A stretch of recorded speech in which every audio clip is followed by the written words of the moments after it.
सोचो एक ऐसा सिस्टम हो जो तुम्हें अनलिमिटेड पैसे देता हो, पर एक मस्ट डेंजरस कंडीशन के साथ। प्रॉफिट, जितना भी प्रॉफिट कमाओगे उसका सिर्फ 1% तुम्हारे हाथ में आएगा। मतलब 100 रुपए कमाओ तो बस 1 रुपया मिलेगा। और अगर गलती से थोड़ा सा लॉस हो गया तो जितना लॉस करोगे उसका 100 गुना तुम्हारे अकाउंट में जोड़ दिया जाएगा। मतलब 100 रुपए का लॉस तो 10,000 रुपए मिल जाएंगे। अब खुद बताओ भाई, प्रॉफिट करोगे या जानबूझकर लॉस? क्या लोगे ये अल्ट्रा प्रो मैक्स पैसे बनाने वाला सिस्टम?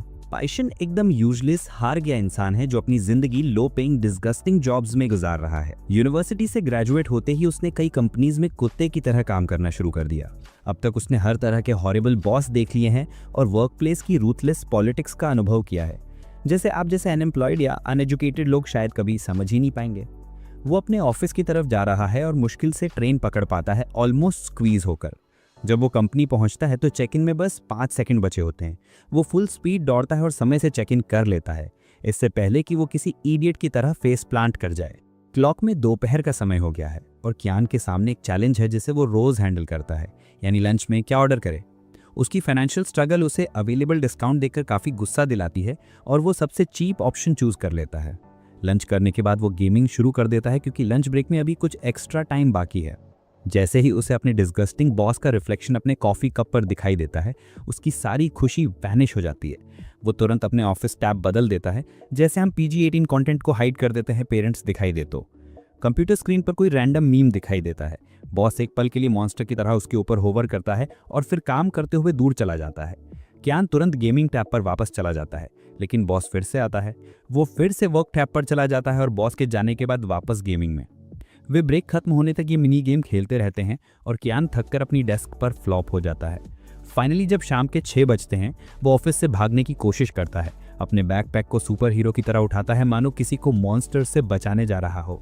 लेकिन तभी उसका फैट बॉस सामने आ जाता है और उसे रियलिटी फेस करनी पड़ती है। बॉस पूछता है, क्या तुमने प्रेजेंटेशन स्लाइड्स पूरी कर ली?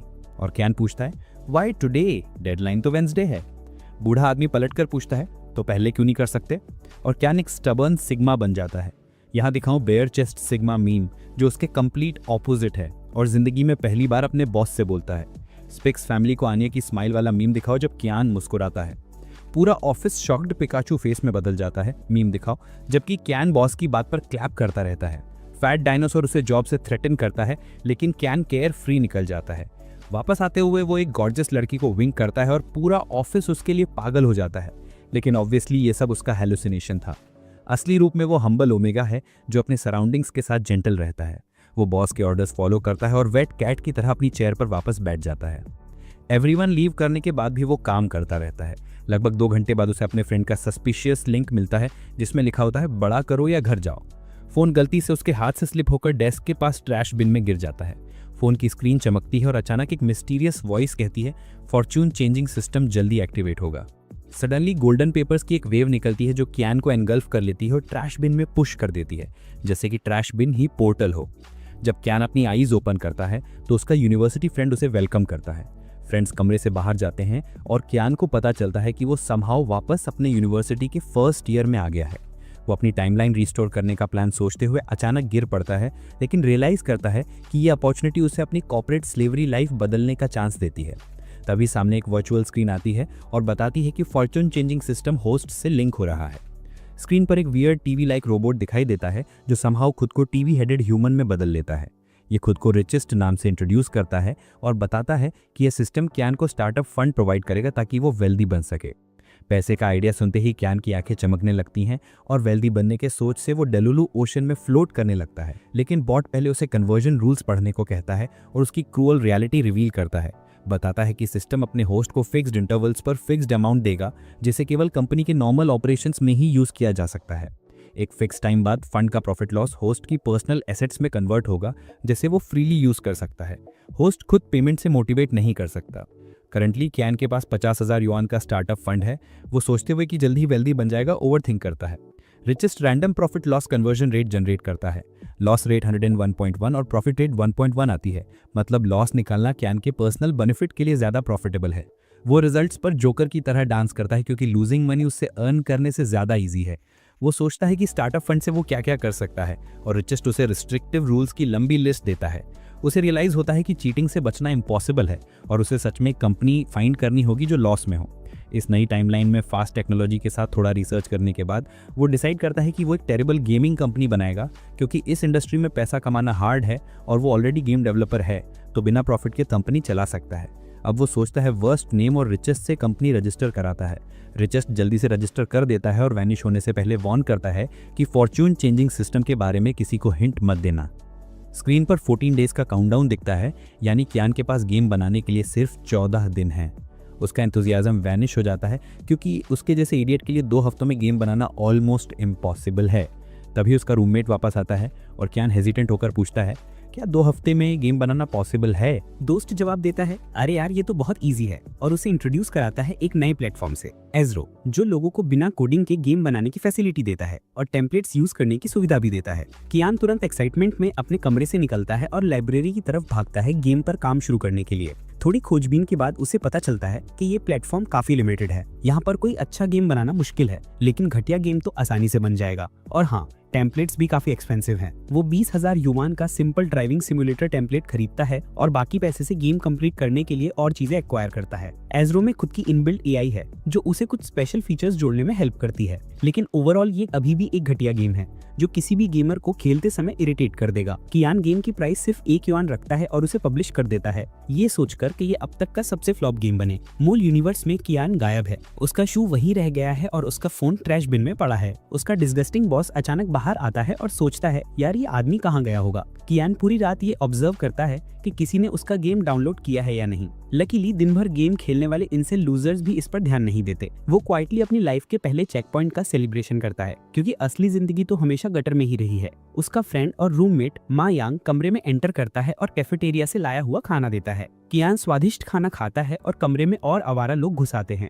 जिससे पूरा रूम बदबूदार, स्लीप डिप्राइव्ड और पसीने से तरबतर लोगों का हैंगआउट बन जाता है। वो सब डिसाइड करते हैं कि खेल खेलेंगे और कियान को भी इनवाइट करते हैं, लेकिन हमारा अल्फा एज़लॉट मना कर देता है, क्योंकि उसका माइंड क्लाउड्स में है और इन दिन सिर्फ पैसे कमाने की सोच में बिजी है। मायांग जल्दी से अपना खाना फिनिश करता है और आसपास के स्टूडेंट्स को भी लॉग इन करने के लिए कहता है। बदबूदार बच्चे अपनी सीट्स पर बैठते हैं और खेल खेलना शुरू कर देते हैं। मायांग बिना किसी वेस्ट के जल्दी से खाना खत्म करता है, बिल्कुल उस लड़की की तरह जो अपने गेमर बॉयफ्रेंड को इम्प्रेस करने के लिए पहली बार गेम खेल रही हो। रूम में मौजूद हर कोई गेम में ऐसे मग्न है जैसे उनका रेंट पेंडिंग हो। मायांग बुरी तरह हार जाता है और सब उसे बिगनर समझकर हंसते हैं। कियान उनके नॉइस से स्लाइटली अनॉयड होता है, लेकिन जवाब में सिर्फ नो कहता है, आईज बंद कर लेता है और ओल्ड मेमोरीज में खो जाता है। वो इस नॉइस से इसलिए चूक गया था क्योंकि अपनी ओजी लाइफ में ग्रेजुएशन के बाद वो डिप्रेशन में चला गया था। हालांकि उसने वो सारे गेम्स खरीद लिए थे जो वो पहले अफोर्ड नहीं कर सकता था। उसके पास गेम्स पर स्पेंड करने के लिए नीदर टाइम था ना एनर्जी, क्योंकि वो बस खुद को इसेकाई करके इस घटिया कॉर्पोरेट लाइफ से बाहर निकलना चाहता था। लेकिन अब सब बदल चुका है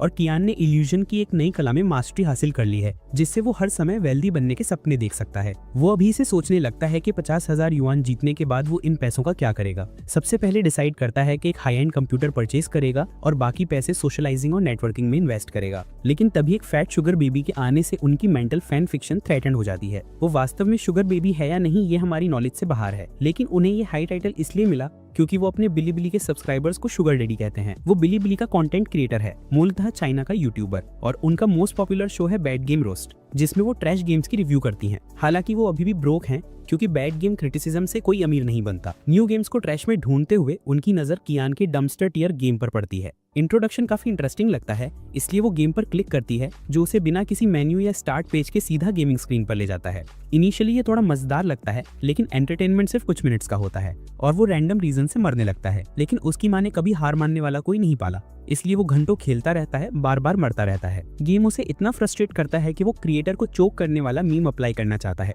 लेकिन ये स्ट्रेंजली एडिक्टिव भी है। कुछ आवर्स की नॉनसेंस के बाद फाइनली वो हार मानने का डिसाइड करता है, लेकिन स्क्रीन पर एक नोट दिखाई देता है जो उसे कंटिन्यू करने के लिए मोटिवेट करता है और अंत में मिलने वाले रिवॉर्ड का लालच देता है। वो फिर से गेम में डाइव करता है और इस बार पूरी तरह एब्जॉर्ब्ड हो जाता है। इस मीनिंगलेस गेम को खेलते हुए ह्यूमन एग्जिस्टेंशियल क्राइसिस का अनुभव करने लगता है। अपनी लाइफ के 8 घंटे वेस्ट करने के बाद अंततः उसकी जीत होती है। जब लगता है कि फाइनली रिवॉर्ड मिलेगा, तभी स्क्रीन दिखाती है कि उसने उस ट्रैश गेम में आवर्स बर्बाद किए हैं जिसका कोई मतलब नहीं है। फैट यूट्यूबर सोचता है 20th फ्लोर से जमीन पर जंप करने के बारे में, क्योंकि उसने किसी ट्रैश स्कैम के लिए इतनी मेहनत तो नहीं की थी। 2.3 डेज बाद जब चियान अपनी क्लास में बैठा होता है तो वो रिचेस्ट पर्सन को अपने करंट स्टेट्स चेक करने बुलाता है। उसे अंदाजा है कि गेम कई बार डाउनलोड हुआ, लेकिन लगता है कि इससे कुछ नहीं बदलेगा। वो अपने वंडरलैंड में लॉस्ट है जब रिचेस्ट पर्सन बताता है कि एज़रो वीकली पेमेंट्स करता है, इसलिए स्टैट्स अभी कंप्लीट अपडेट नहीं हुए हैं। तभी वो 2 क्लासमेट्स को डिस्कस करते हुए सुनता है एक अनोइंग गेम के बारे में जो रिसेंटली किसी यूट्यूबर की वजह से वायरल हुआ। डिस्क्रिप्शन ऑडली फेमिलियर लगती है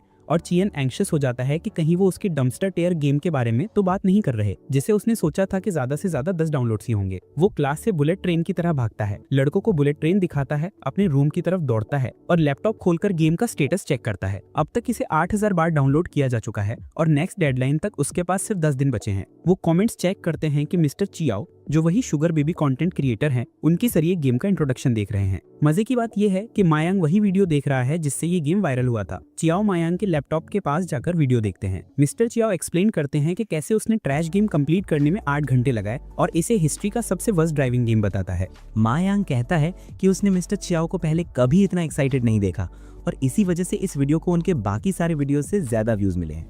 वो रिकमेंड करते हैं कि लोग ये गेम ट्राई करें क्योंकि ये साइमल्टेनियसली बोरिंग और इंटरेस्टिंग लगता है, बिना ये जाने कि चियन का दिमाग इस बात पर घूम रहा है। चियन इस प्रपोजल को फ्लैटली रिजेक्ट कर देता है और लोगों को गेम छोड़ने के लिए कन्विंस करने के वे सोचने लगता है। उसके पीनट शेप्ड माइंड में एक आइडिया आता है कि वो पोलाइटली एक डिस्क्रिप्शन लिखे और लोगों से पैसे वापस करने का रिक्वेस्ट करे, लेकिन कोई भी इसे सीरियसली नहीं लेता और लोगों से कंफर्ट देते हैं कि अरे यार ये तो घटिया गेम ही बनाया। 2-3 दिन बीतते हैं और चियन लुक करता है जैसे किसी डेड बॉडी की तरह। अब तक मायांग भी गेम खेल चुका है और अब वो डेवलपर चिडोरी से मिलना चाहता है। वो चियन को बताता है कि ये गेम कितना फ्रस्ट्रेटिंग है और पूछता है कि उसने कभी इसे ट्राई किया है। चियन अंदर से डेड सा दिखता है और अपने दोस्त की तरफ देखे बिना कहता है ये गेम किसी को भी नहीं खेलना चाहिए था, लेकिन लक उसके साथ खेल रही है, इसलिए ये ट्रैश गेम सडनली फेमस हो जाता है। उसे पता है कि अगर वो इस गेम से 1000 युआन भी अर्न कर लेता है तो उसे सिर्फ 10 युआन ही मिलेंगे। प्रॉफिट लॉस रेशियो पूरी तरह मेस्ड अप है। इसी बीच एक सेक्रेटरी कंपनी सीईओ को एज़रो प्लेटफॉर्म पर डाउनलोड्स के मंथली स्टैट्स देती है। वो बताती है कि इस मंथ उन्होंने 15 कंपनीज अक्वायर की हैं, उनमें से एक इंडिपेंडेंट डेवलपर भी हैं, लेकिन उनकी कंपनी टेंडर टेक्नोलॉजी उनके प्रेफरेंस के हिसाब से बहुत छोटी है। सीईओ थोड़ा सरप्राइज होता है डेवलपर के फर्स्ट गेम के डाउनलोड देखकर। सेक्रेटरी ट्राई करती है सीईओ को खुश करने के लिए और बताती है कि गेम की प्राइस सिर्फ 1 युआन है, इसलिए एक्विजिशन भी कर लें तो ज़्यादा प्रॉफिट नहीं होगा। सीईओ कैजुअली जवाब देता है कि उसे प्रॉफिट की परवाह नहीं है, वो तो बस मोनोपोली एस्टैब्लिश करना चाहता है। वो सेक्रेटरी को इंस्ट्रक्ट करता है कि कंपनी पर क्लोज वॉच रखे, लेकिन लड़की रिप्लाई में कंप्लेन करती है कि उसने उसका नाम गलत लिखा है। उसकी प्रोवोकेटिव बिहेवियर से इरिटेटेड होकर सीईओ तुरंत उसे फायर कर देता है, अपनी रियल सिग्मा कैपेबिलिटीज दिखाते हुए। यहाँ डालो सिग्मा मीम। डेडलाइन पर चियन आखिरी बार होप करता है कि समहाउ उसे लॉस मिले, लेकिन इंटरनेट पर कुछ भी नहीं होता। उसके 70,000 डाउनलोड्स हो जाते हैं, जिससे उसे प्राइवेट यूज़ के लिए सिर्फ 700 युआन मिलते हैं। बस यूं ही पड़े पड़े बिना कुछ किया अमीर बनने का उसका ड्रीम साइटमापन से डिस्ट्रॉय हो जाता है। बताने की ज़रूरत नहीं कि नेक्स्ट राउंड के लिए कंपनी अकाउंट में $300,000 का एक्स्ट्रा फंड ऐड हो जाता है, यानी अब उसे अपने लिए पैसे अर्न करने के लिए $300,000+ लूज करना होगा। रिचेस्ट सिस्टम चियन को नेक्स्ट राउंड के लिए 30 डेज की टाइमलाइन देता है और फिर वैनिश हो जाता है। चियन एक डिस्ट्रेस लड़की की तरह नीज पर गिर जाता है और अपने लाइफ डिसीजंस पर सोचने लगता है। इतनी मेहनत करने के बाद भी उसने सिर्फ 700 युआन कमाए। वो बस एक हैप्पी और यूजलेस इंसान बनना चाहता है जिसे बिना एफर्ट के सब कुछ मिल जाए। अब भी वो यूजलेस है लेकिन खुश नहीं। इस बार उसे फुल 300,000 लूज करने का कोई तरीका ढूंढना होगा। माँ यांग ऊपर वाले बंक से नीचे देखती है और चियन को खेलने के लिए इन्वाइट करती है। चियन मुंह बनाता है, जिससे यांग सोचती है कि वो लड़का रिलेशनशिप्स में ऑकवर्ड है क्योंकि वो पहले जैसा ही रूड है। फाइनली वो एक्सेप्ट करता है कि प्रॉफिट लॉस की चिंता उसे कहीं नहीं ले जा सकती। चियन के खेलने की न्यूज़ सुनकर उसके रूममेट्स अपने ब्लैंकेट से बाहर निकल आते हैं। अफसोस, चियन की एक्स्ट्रॉर्डिनरी गेमिंग स्किल्स दिखाने के बावजूद उनकी टीम हारी जाती है और हार का ब्लेम कोई और नहीं बल्कि मिस्टर यूजलेस मायांग है। पूरा ग्रुप उस पर अटैक करता है क्योंकि वो ट्रैश गेम खेलता है और हर बार उन्हें हराता है। मायांग चियन को बचाव के लिए बुलाता है, लेकिन चियन एक्सप्लोड हो जाता है और उसे प्रोफेशनली तरीके से यूजलेस कहता है। ये प्रोफेशनल डेडवेट टर्म उसके दिमाग में बल्ब जला देता है और वो डिसाइड करता है कि वो अपने फ्रेंड की यूजलेसनेस का फायदा उठाएगा। उसे लगता है कि ये आइडिया सोचकर वो बहुत टैलेंटेड है। जब मायांग अपने ड्रीम लैंड में खोया हुआ था, शायद किसी यूनिकॉर्न के बारे में ड्रीम देख रहा था, चियन उसकी क्रीपी स्माइल से उसे जगाता है और ऐसा बिहेव करता है जैसे वो उस लड़के के साथ टीज करने वाला हो। उसने वास्तव में ऐसा किया। नेक्स्ट डे भी क्लास में चियन यांग को ऐसे ऑब्जर्व करता है जैसे अंकल अपने नेफ्यू को देखते हैं। यांग सोचती है कि वो सच में उस आदमी से डर रही है। इस बीच दूसरा गाय सिर्फ अपनी स्टुपिडिटी का यूज करने के बारे में सोचता है। कैफेटेरिया वाला भी चियन को यांग के फेस पर चीक्स रब करते हुए देखता है और सोचता है कि यहाँ कुछ रेनबो नॉनसेंस चल रही है। यांग आखिरकार अपनी लिमिट क्रॉस करता है और एंग्री होकर चियन से पूछता है कि आखिर उसे चाहिए क्या। चियन अपनी डेजर्ट लविंग साइड दिखाते हुए यांग का हाथ पकड़ता है और कहता है कि वो उसे चाहता है। कैफेटेरिया में सभी एक मोमेंट के लिए साइलेंट हो जाते हैं, फिर अपने फोन्स निकालते हैं और फुजोसी लव रिएक्शन मीम्स कैप्चर करना शुरू कर देते हैं। महायांग बच्चे की तरह रोता है, सोचकर कि चियन उसे किस किस चीज के लिए चाहता होगा। पूरे दिन की मिसअंडरस्टैंडिंग के बाद पेई चियन उसे गे हिंट्स देना बंद करता है और बताता है कि वो असल में यांग से क्या चाहता है। वो रिवील करता है कि वो एक गेम बनाने का प्लान कर रहा है और यांग से हेल्प चाहता है। फ्रेंडशिप की वजह से यांग रेडी है हेल्प करने के लिए, लेकिन उसे कोई उम्मीद नहीं है क्योंकि गेम बनाने में बहुत पैसा स्पेंड होगा। इसके अलावा उसे इस फील्ड में कोई एक्सपीरियंस नहीं है। यांग अपना आंसर देते हुए चला जाता है। उसे रोकने के लिए चियन ड्रामेटिकली अनाउंस करता है कि लोनली डेजर्ट रोड वही क्रिएट किया था। ये रेवलेशन सिर्फ यांग को स्टॉप नहीं करता, बल्कि उसे पास के डोर से शव करके नीज पर गिरा देता है। वो उस पल पे कियान का सबसे बड़ा सपोर्टर बन जाता है और तुरंत उसके साथ काम करने के लिए रेडी हो जाता है। दोनों हाथों में हाथ डालकर अपनी आने वाली फिल्म की सक्सेस के लिए मेहनत करने का रिजॉल्व करते हैं। बाहर से देखने पर ऐसा लगता है जैसे वो बस खाली समय में एक दूसरे के शरीर को एक्सप्लोर कर रहे हों। मायांग कुछ कोडिंग बुक्स खरीदता है जो इन्हें गेम डेवलपमेंट सीखने में मदद कर सकती हैं, लेकिन वे भी उसकी तरह ही यूजलेस हैं क्योंकि गेम बनाने के लिए वे ईजरो एक नो कोड प्लेटफॉर्म का इस्तेमाल करेंगे। पे कियान उसे एडवाइस करता है कि किताबें पढ़ना वैसे भी बेनिफिशियल है, लेकिन मायांग एक शब्द पढ़ते ही ड्रीम लैंड में लौट जाता है। कियान को बस उसका अनबिलीवेबल होना पसंद है। वो चाहता है कि मायांग अगले 30 दिनों तक आइडल रहे और उसके लिए पूरा पैसा लूज करे। कियान सुबह उठते ही काम पर लग जाता है। उसके दिमाग में एक ही सवाल घूमता है कि वो ऐसा गेम कैसे बनाए जिससे फाइनेंशियल लॉस मैक्सिमाइज हो। क्योंकि प्लेयर्स लोनली डेजर्ट रोड को टेंगडा टेक्नोलॉजी से कनेक्ट करने लगे हैं, इसलिए जो भी गेम वो बनाएगा उसे लोग जरूर नोटिस करेंगे। लेकिन उसके दिमाग में कोई आइडिया नहीं आ पा रहा क्योंकि उसके रूममेट के स्टिंकी सॉक्स बालकनी में पड़े हैं और उसका माइंड ब्लॉक्ड है। वो सिर्फ 3 लाख युआन से कोई बड़ा गेम नहीं बना सकता और बिना गेम बनाए वो अपनी रकम भी स्पेंड नहीं कर सकता क्योंकि फाइन लगेगा। इंडी गेमर्स और मोबाइल गेमर्स की अलग अलग प्रेफरेंसेस की वजह से उसे एक मोबाइल गेम बनाने का आइडिया आता है। वो रिसर्च करता है कि आजकल किस टाइप के मोबाइल गेम्स पॉपुलर हैं और उसे कार्ड गेम का कॉन्सेप्ट सूझता है। कार्ड गेम की शुरुआत चाइना में हुई थी और धीरे धीरे उन्होंने डिजिटल रूप ले लिया। अब गेमर्स को turn based collectible card games खेलने का मौका मिलता है। स्मार्टफोन्स हर जगह होने की वजह से कार्ड गेम्स एंटरटेनमेंट का एक पॉपुलर ऑप्शन बन गए हैं। कियान इस आइडिया को छोड़ने के बारे में सोचता है क्योंकि वो ऐसी स्टाइल में गेम नहीं बनाना चाहता जो ऑलरेडी पॉपुलर हो। लेकिन पॉपुलैरिटी की वजह से कई इंडिपेंडेंट डेवलपर्स भी इस रेस में जंप कर चुके हैं, लेकिन वे कुछ नया नहीं लाते, सिर्फ पॉपुलर कार्ड गेम्स की कॉपी करते हैं। इसी वजह से कार्ड गेम मार्केट बहुत कम्पिटिटिव और रूथलेस हो गया है। फाइनली कियान डिसाइड करता है कि वो एक और कुकी कटर गेम बनाएगा। वो मायांग को जगाता और उसे काम पर लगने के लिए कहता है। वो मायांग को बताता है कि गेम का इंटरफेस डिज़ाइन करने के लिए प्रोफेशनल यूआई डिज़ाइनर्स हायर करेगा। मायांग सजेस्ट करता है कि बेसिक डिज़ाइंस ऑनलाइन मिल जाएंगे और यूआई में सिर्फ माइनर ट्विक्स करने होंगे। उसे नहीं पता कि पे कियान के पास $300,000 हैं जिन्हें उसे हर हाल में स्पेंड करना है। मायांग खुद को सेंट लाइक दिखाता है और कन्विंस करता है कि पैसे की कोई समस्या नहीं है। वो पूरी जमा पूंजी गेम में इन्वेस्ट करने को तैयार है। मायोंग इस सोच से मोटिवेटेड होकर पे कियान के नाइव डॉग होने की आइडेंटिटी और स्ट्रेंथन करता है। कियान उसे गेम की स्टोरी लिखने की फ्रीडम भी देता है, लेकिन गेम में अब तक के सबसे popular card game QQ3 kingdoms के कैरेक्टर्स ही स्क्रीन पर दिखाए जाते हैं। मायोंग इस आइडिया पर थोड़ा डाउट करता है क्योंकि पॉपुलर गेम के कैरेक्टर्स से अपनी स्टोरी बनाना डिजास्टर में बदल सकता है और यही पे कियान चाहता भी है। अपनी मिस्चीवियस स्माइल छिपाते हुए पे कियान काइंड सेंसेई का मास्क पहनता है और उसे कन्विंस करता है कि हर इनोवेशन पर पहले लोगों को डाउट होता है। मायोंग अपनी थोड़ा अनसर्टेन है क्योंकि वे QQ3 किंगडम्स के कैरेक्टर्स बेयरली जानता है। इस रेवलेशन से कियान की खुशी 9000 लेवल क्रॉस कर जाती है और वो मायोंग को अश्योर करता है कि इससे वो ज्यादा फ्रीली क्रिएशन कर पाएगा। वो उसे इमेजिनेशन उड़ाने के लिए और एक्सपेरिमेंट करने के लिए इंस्ट्रक्ट करता है। मायोंग धीरे धीरे कैरेक्टर्स के बारे में अपनी बिजार परसेप्शन पेश करता है जो एक के बाद एक नॉनसेंस है। उनके कैरेक्टर्स के पैथेटिक पोर्ट्रेल को देखकर कियान उन्हें इस जनरेशन का आइंस्टाइन डिक्लेयर करता है। साथ ही वो उन्हें अपनी डॉलर स्टोर स्पेशल कंपनी में फुल टाइम एम्प्लॉइज भी अपॉइंट करता है जहां उनका मंथली सैलरी 3000 युआन है। दूसरी तरफ एक नया एनालिस्ट मिस्टर ली को बताता है कि QQ3 किंगडम्स डिक्लाइन कर रहा है क्योंकि रेयर कार्ड्स निकालने की रेट बहुत लो है। CEO रिप्लाई करता है कि यही तो इसे एडिक्टिव बनाता है। प्लेयर्स रेयर कार्ड्स निकालने में फेल होते हैं और गेम के एडिक्टेड हो जाते हैं। वो आदेश देता है कि इसे वैसे ही रहने दो और गेम के डिक्लाइन की चिंता मत करो। एनालिस्ट एक और रिपोर्ट पेश करता है। वो बताता है कि टेंगडा टेक्नोलॉजी जिस कंपनी पर वो मॉनिटर कर रहे हैं भी कार्ड गेम्स में एंटर करने की कोशिश कर रही है और वे QQ3 किंगडम्स की राह पर चल रहे हैं। मिस्टर ली एक इविल एनिमे विलन की तरह स्माइल करता है, एक्साइटेड है कि ये इंडी कंपनी उनका ध्यान अट्रैक्ट करने की कोशिश कर रही है। एक ग्रम्पी CEO होने के नाते वो किसी ट्रिवियल रीजन से नए एनालिस्ट को भी फायर कर देता है। जब सब सो रहे होते हैं तो पे कियान अपनी डेलुलु लैंड में बैठा सोचता है कि इस बार उसे $300,000 का लॉस जरूर होगा। मायोंग की नॉनसेंसिकल स्टोरी के साथ उसे बस एक नए आर्टिस्ट चाहिए जो सबसे अगली डिजाइन बनाए ताकि एवरीवन गेम से हेट कर दे। इस बार वो बहुत ऑप्टिमिस्टिक है और ध्यान नहीं देता कि लक उसके साथ खेलने की यूनिक तरीके अपना रही है। कियान योंग को खाना खिलाता है जिसके लिए योंग बहुत थैंकफुल है क्योंकि उसे पहले ही 3000 युआन मिल चुके हैं। वो उसे 3000 युआन देता है क्योंकि सिस्टम इससे ज़्यादा अलाउ नहीं करता, वरना वो और भी देता। कियान नेक्स्ट टाइम उसे बारबेक्यू फीड करने का भी ऑफर करता है। योंग सोचता है कि 3 किंगडम्स के कैरेक्टर्स को फीमेल में बदल दें, लेकिन कियान इमीडिएटली रिजेक्ट कर लेता है क्योंकि ये पहले ही एक एनिमे में इस्तेमाल हो चुका है और अगर फीमेल कैरेक्टर्स होंगे तो ओटाकू ट्रोल जरूर डाउनलोड करेंगे। वो अपनी रिफ्यूजल जस्टिफाई करता है कि इससे उनकी यूनिकनेस डिस्ट्रॉय हो जाएगी। चूंकि मा योंग कियान का प्रोफेशनल डॉग है, इसलिए वो कोई ऑब्जेक्शन नहीं करता और मिस्टेक करने से रोकने के लिए धन्यवाद भी करता है। इसके बाद दोनों गेम के कॉन्सेप्ट डिजाइन के लिए बोटिंग पर जाते हैं। कियान समहाउ मा योंग का माइंड कन्विंस करता है कि अट्रैक्टिव यूआई डिजाइन जरूरी नहीं है क्योंकि इससे योंग की सेंशुअल स्टोरी से अटेंशन डिस्ट्रैक्ट होगा।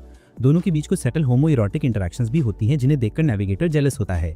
कियान योंग को समझाता है कि वे किसी फेमस आर्टिस्ट को हायर नहीं कर सकते क्योंकि वो चाहता है कि प्लेयर्स आर्टिस्ट की नहीं बल्कि गेम की एक्सीलेंस के लिए कंपनी को नोटिस करें। उनकी अग्रेसिव बकबक की वजह से नाव लिटरली डगमगा जाती है और इस केओस में दोनों और भी मिस्चीवियस हो जाते हैं, जिससे नाव चलाने वाली की ब्लड प्रेशर एक्सप्लोड होने वाली सिचुएशन बन जाती है और सफेद शर्ट वाले ब्लैक गाय का शॉक मीम बन जाता है। मा योंग पेई कियान को हक करते हुए कहता है कि वो एक काइंड डेवलपर है जो बस यही चाहता है कि प्लेयर्स गेम प्ले का एंजॉयमेंट ले, ना कि कार्ड्स को अपनी फर्स्ट प्रायोरिटी बनाए।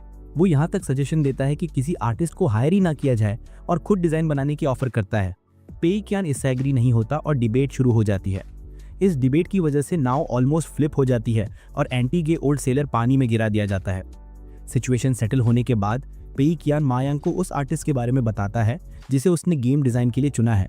ये एक इंडिपेंडेंट आर्टिस्ट है जिसका पोर्टफोलियो सिर्फ चीबीज से भरा है। मा योंग थोड़ा हेजिटेंट है क्योंकि ऐसा लगता है कि आर्टिस्ट को रियलिस्टिक डिजाइन्स का कोई एक्सपीरियंस नहीं है, लेकिन हमेशा की तरह वो कियान के प्लान में फंस जाता है और उसके आइडियाज फॉलो करता है। कियान एक चीबी डिजाइन आर्टिस्ट चाहता है क्योंकि रियलिस्टिक डिजाइन शायद बहुत खराब होंगे, लेकिन वो मा योंग के सामने अपने डिसीजन को जस्टिफाई करता है कि अगर आर्टिस्ट सिर्फ चीबीज में एक्सपीरियंस्ड है तो वो यूनिक डिजाइन्स बना सकता है।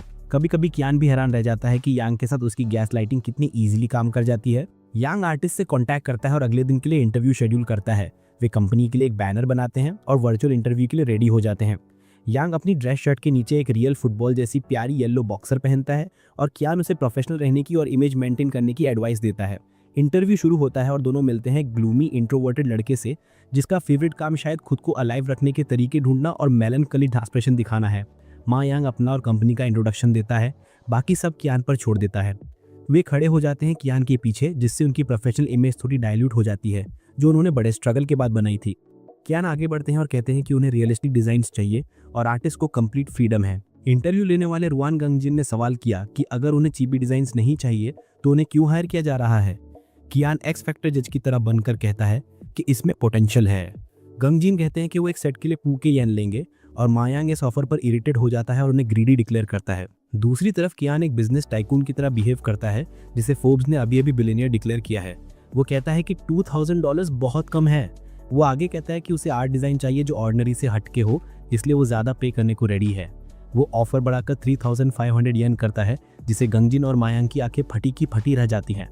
गंगजिन 3500 येन पर सेटल करता है और रिचेस्ट कियान के शोल्डर पर आकर उसे वार्न करता है कि अननेसेसरली प्राइस इंक्रीज ना करे, गन पॉइंट पर प्रेशर डालता है। इसलिए कियान के पास प्राइस एडजस्टमेंट कॉस्ट ऐड करने के अलावा कोई ऑप्शन नहीं बचता। इसके बाद रिचेस्ट वैनिश हो जाता है और कियान डीप ब्रेथ लेता है।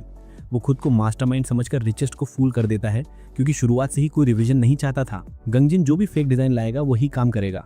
इंटरव्यू के एंड में गंगजिन रेफरेंस मांगता है ताकि उसे आइडिया हो कि कंपनी क्या एक्सपेक्ट कर रही है, लेकिन कियान उसे फ्रीली ड्रॉ करने के लिए कहता है। वो उसकी फ्लैटरी भी करता है और कहता है कि उसे आर्टिस्ट की चॉइस और प्रोफेशनल स्टाइल पर फुल ट्रस्ट है, जिससे इंट्रोवर्टेड फील बॉय इमोशनल होकर रोने लगता है। उसने कभी सोचा भी नहीं था कि एक दिन उसे अपने काम के लिए इतनी हाई प्राइस मिलेगी। ये मोमेंट उसे इस ग्लूमी सैड बॉय वाले ड्रामे को एंड करने के लिए और काम पर फोकस करने के लिए मोटिवेट करता है। दूसरी तरफ कियान यांग को आर्ट डिजाइन सुपरवाइज करने के लिए अपॉइंट करता है क्योंकि वो गेम प्ले पर बिजी रहेगा। यांग जो अब तक कियान के एक्सप्लॉयटेशन से अनअवेयर था, खुशी खुशी ऑर्डर्स एक्सेप्ट कर लेता है और प्रॉमिस करता है कि वो बेस्ट एफर्ट देगा। मीनवाइल कियान इंटरनली कॉन्ग्रेचुलेट करता है खुद को कि उसने इनक्रेडिबल यांग को इनकॉम्पिटेंट गंगजिन की सुपरविजन हैंडल करने के लिए प्लान किया। लेकिन वो सिर्फ आर्ट स्टाइल पर ही डिपेंड नहीं रह सकता अगर गेम फेल होना है तो। वो प्राइस इंक्रीज करने के बारे में सोचता है ताकि अनएम्प्लॉयड आइडल लोग जिनके पास कुछ करने को नहीं है उसका गेम परचेस ना कर सकें। उसके दिमाग में उसके दो अल्टर ईगोस प्रकट होते हैं जो एडवाइस देते हैं जैसे चलते फिरते स्नैक्स हों, जबकि वो खुद असली रूप में एक शैडी थग लगता है। कार्ड प्लेइंग लवर्स को गेम ना खेलने का साइकोलॉजिकल फियर देने के लिए वो उन्हें लाइफ टाइम सब्सक्रिप्शन के साथ अनलिमिटेड पुल्स ऑफर करने का प्लान करता है, जिससे गेम बोरिंग हो जाएगा क्योंकि कार्ड प्लेइंग एंजॉयमेंट का मेन रीजन ही उनकी गैम्बलिंग टेंडेंसी है। वो खुद को टैलेंटेड मानकर अपनी पीठ थपथपाता है। नेक्स्ट स्टेप प्रैक्टिकल है गेम डिजाइन करना। उसे एक फेल प्रोजेक्ट मिलता है जो QQ3 किंगडम्स के कोर प्रिंसिपल्स की कॉपी करता है। वो तुरंत टेम्पलेट खरीद लेता है और उसे यूज करता है। इसमें अब तक के सबसे अगली विजुअल्स और इफेक्ट्स हैं, लेकिन यही कियान की खोज थी। दूसरी तरफ गंगजिन अपने आर्टिस्ट फ्रेंड्स के साथ बैठा है जो आर्ट डिज़ाइन में हेल्प करेंगे और कॉन्ट्रैक्ट रिक्वायरमेंट्स और कैरेक्टर डिस्क्रिप्शंस पढ़ रहे हैं। उन्हें यकीन नहीं हो रहा कि टेंगडा टेक्नोलॉजी ने ऐसे कैरेक्टर्स कैसे डिज़ाइन किए हैं। गंगजिन के फ्रेंड्स को तो ये लगता है कि स्कैम भी हो सकता है क्योंकि क्लाइंट इतना पैसा पे करने को रेडी नहीं है। गंगजिन बताता है कि उसके अकाउंट में पैसे ऑलरेडी डिपॉजिट हो चुके हैं, जो और भी शॉकिंग है। रिक्वायरमेंट्स टफ है लेकिन वो हमेशा के लिए चीबीज में स्टक नहीं रहना चाहता, इसलिए इसे कंप्लीट करेगा। उसके फ्रेंड्स अपने ग्लूमी फ्रस्ट्रेटेड दोस्त को आगे बढ़ते देखकर इंस्पायर्ड होते हैं और काम को सीरियसली लेने का डिसीजन लेते हैं। गंगजिन अपनी पर्सनल आर्ट स्टाइल वॉश और ऑयल पेंटिंग अडॉप्ट करने का डिसीजन लेता है, जिसे उसके फ्रेंड्स बहुत डिसअपॉइंटिंग मानते हैं। लेकिन गंगजिन को फुल कॉन्फिडेंस है क्योंकि डिज़ाइन की मेन नीड एपिक क्रिएशन है जो इस स्टाइल के साथ परफेक्टली मैच करती है। वो आदमी जो पहले अंधकार और उदासी का मैसेंजर लगता था, अचानक उसकी आंखों में स्पार्क आ जाती है। वो और उसके दोस्तों ने कई दिनों तक नॉनस्टॉप मेहनत की और समय सीमा से एक दिन पहले ही सभी डिज़ाइन सबमिट कर देते हैं। जब मा यांग को डिज़ाइन मिलता है तो वो चैन से रिव्यू करने के लिए कहता है, लेकिन चैन डीप स्लीप में होता है तो वो मा यांग को डिस्टर्ब नहीं करता और खुद ही रिव्यू स्किप कर देता है। नाम के लिए चैन मा यांग से कहता है कि इसे फैंटम जनरल नाम दे। मिस्टर अनरिलायबल गेम लॉन्च दिन से पहले ही पूरा हो जाता है और सारे बग्स फिक्स कर दिए जाते हैं। लॉन्च का समय आता है और चैन सजेस्ट करता है कि डिस्क्रिप्शन सिंपल रखें कि ये बस एक नॉर्मल कार्ड गेम है। मा यांग जो हमेशा से थोड़ा क्लूलेस रहा है, सोचता है कि वो रिवर्स मार्केटिंग स्ट्रैटेजी अडॉप्ट कर रहा है, मानो चैन गेम की मार्केटिंग पर एक पैसा भी खर्च नहीं करेगा। लेकिन जैसे ही चैन लियोनार्डो दा विंची जैसी आर्टवर्क्स देखता है, उसका ईगो लिटरली धूल में मिल जाता है। उसने गंगजिन को इसलिए हायर किया था क्योंकि उसे लगता था कि वो एक सैड टैलेंटलेस एक्सेंट्रिक है जिसमें अच्छा आर्ट बनाने की इच्छा नहीं है, लेकिन अब उसने उसे पूरी तरह से बीट कर दिया। चैन मनी मन हल्क बन जाता है, हर सामने आने वाली चीज़ को डिस्ट्रॉय करना चाहता है। वो चाहते हुए हल्क को चीज़ें क्रश करते हुए विजुलाइज करता है, लेकिन मा यांग सोचता है कि ये गुस्सा इसलिए है क्योंकि चैन ने गंगजिन को कम पैसे दिए, जबकि असल में चैन सिर्फ अपनी मनी और गंगजिन की लाइफ सिक्योर करना चाहता है। वो यांग को कहकर भगा देता है कि वो अकेला रहना चाहता है, जिससे यांग को लगता है कि चैन किसी साइकोलॉजिकल ट्रॉमा से गुजर रहा है। कई दिनों तक मेन कैरेक्टर की तरह फील करने के बाद चैन की आंखों में वेट कैट जैसे टीयर्स भर आते हैं। शो में बिल्ली क्राइंग सीन के रूप में दिखाई देती है जो पूरी इमोशनल टेंशन को एनकैप्सुलेट करता है। हालांकि डेलुलु लैंड के अध्यक्ष के रूप में वो खुद को फिर से ये यकीन दिलाने में कामयाब हो जाता है कि ये गेम फ्लॉप होने वाला है। उसे लगता है कि QQ 3 किंगडम्स के फैंस सुंदर आर्ट डिजाइन्स पसंद करते हैं और मार्केट अस्थिर है, इसलिए फ्लॉप होने की संभावना अभी भी बनी हुई है। वो एक बेतुका सिनेरियो भी इमेजिन करता है जिसमें ग्वांगजिन अपने डिजाइन्स पर रोता है क्योंकि किसी को पसंद नहीं आए और वो व्यक्ति के डिसअपॉइंटमेंट पर हंस रहा है। वो पक्का यकीन रखता है कि डेलुलु ही एकमात्र सलुलु है और इस बार भी वो इसी उम्मीद पर कायम रहेगा। और लकी बात यह है कि उसकी उम्मीद किसी तरह कामयाब हो जाती है क्योंकि अगले ही दिन गेम पर 100+ बैड रिव्यूज आ चुके थे। जो लोग इसे डाउनलोड करते हैं उन्हें ये बिल्कुल भी पसंद नहीं आया। उन्होंने कहा कि गेम प्ले कितना बोरिंग है और आर्ट डिज़ाइन गेम के एनवायरनमेंट से मैच नहीं करता।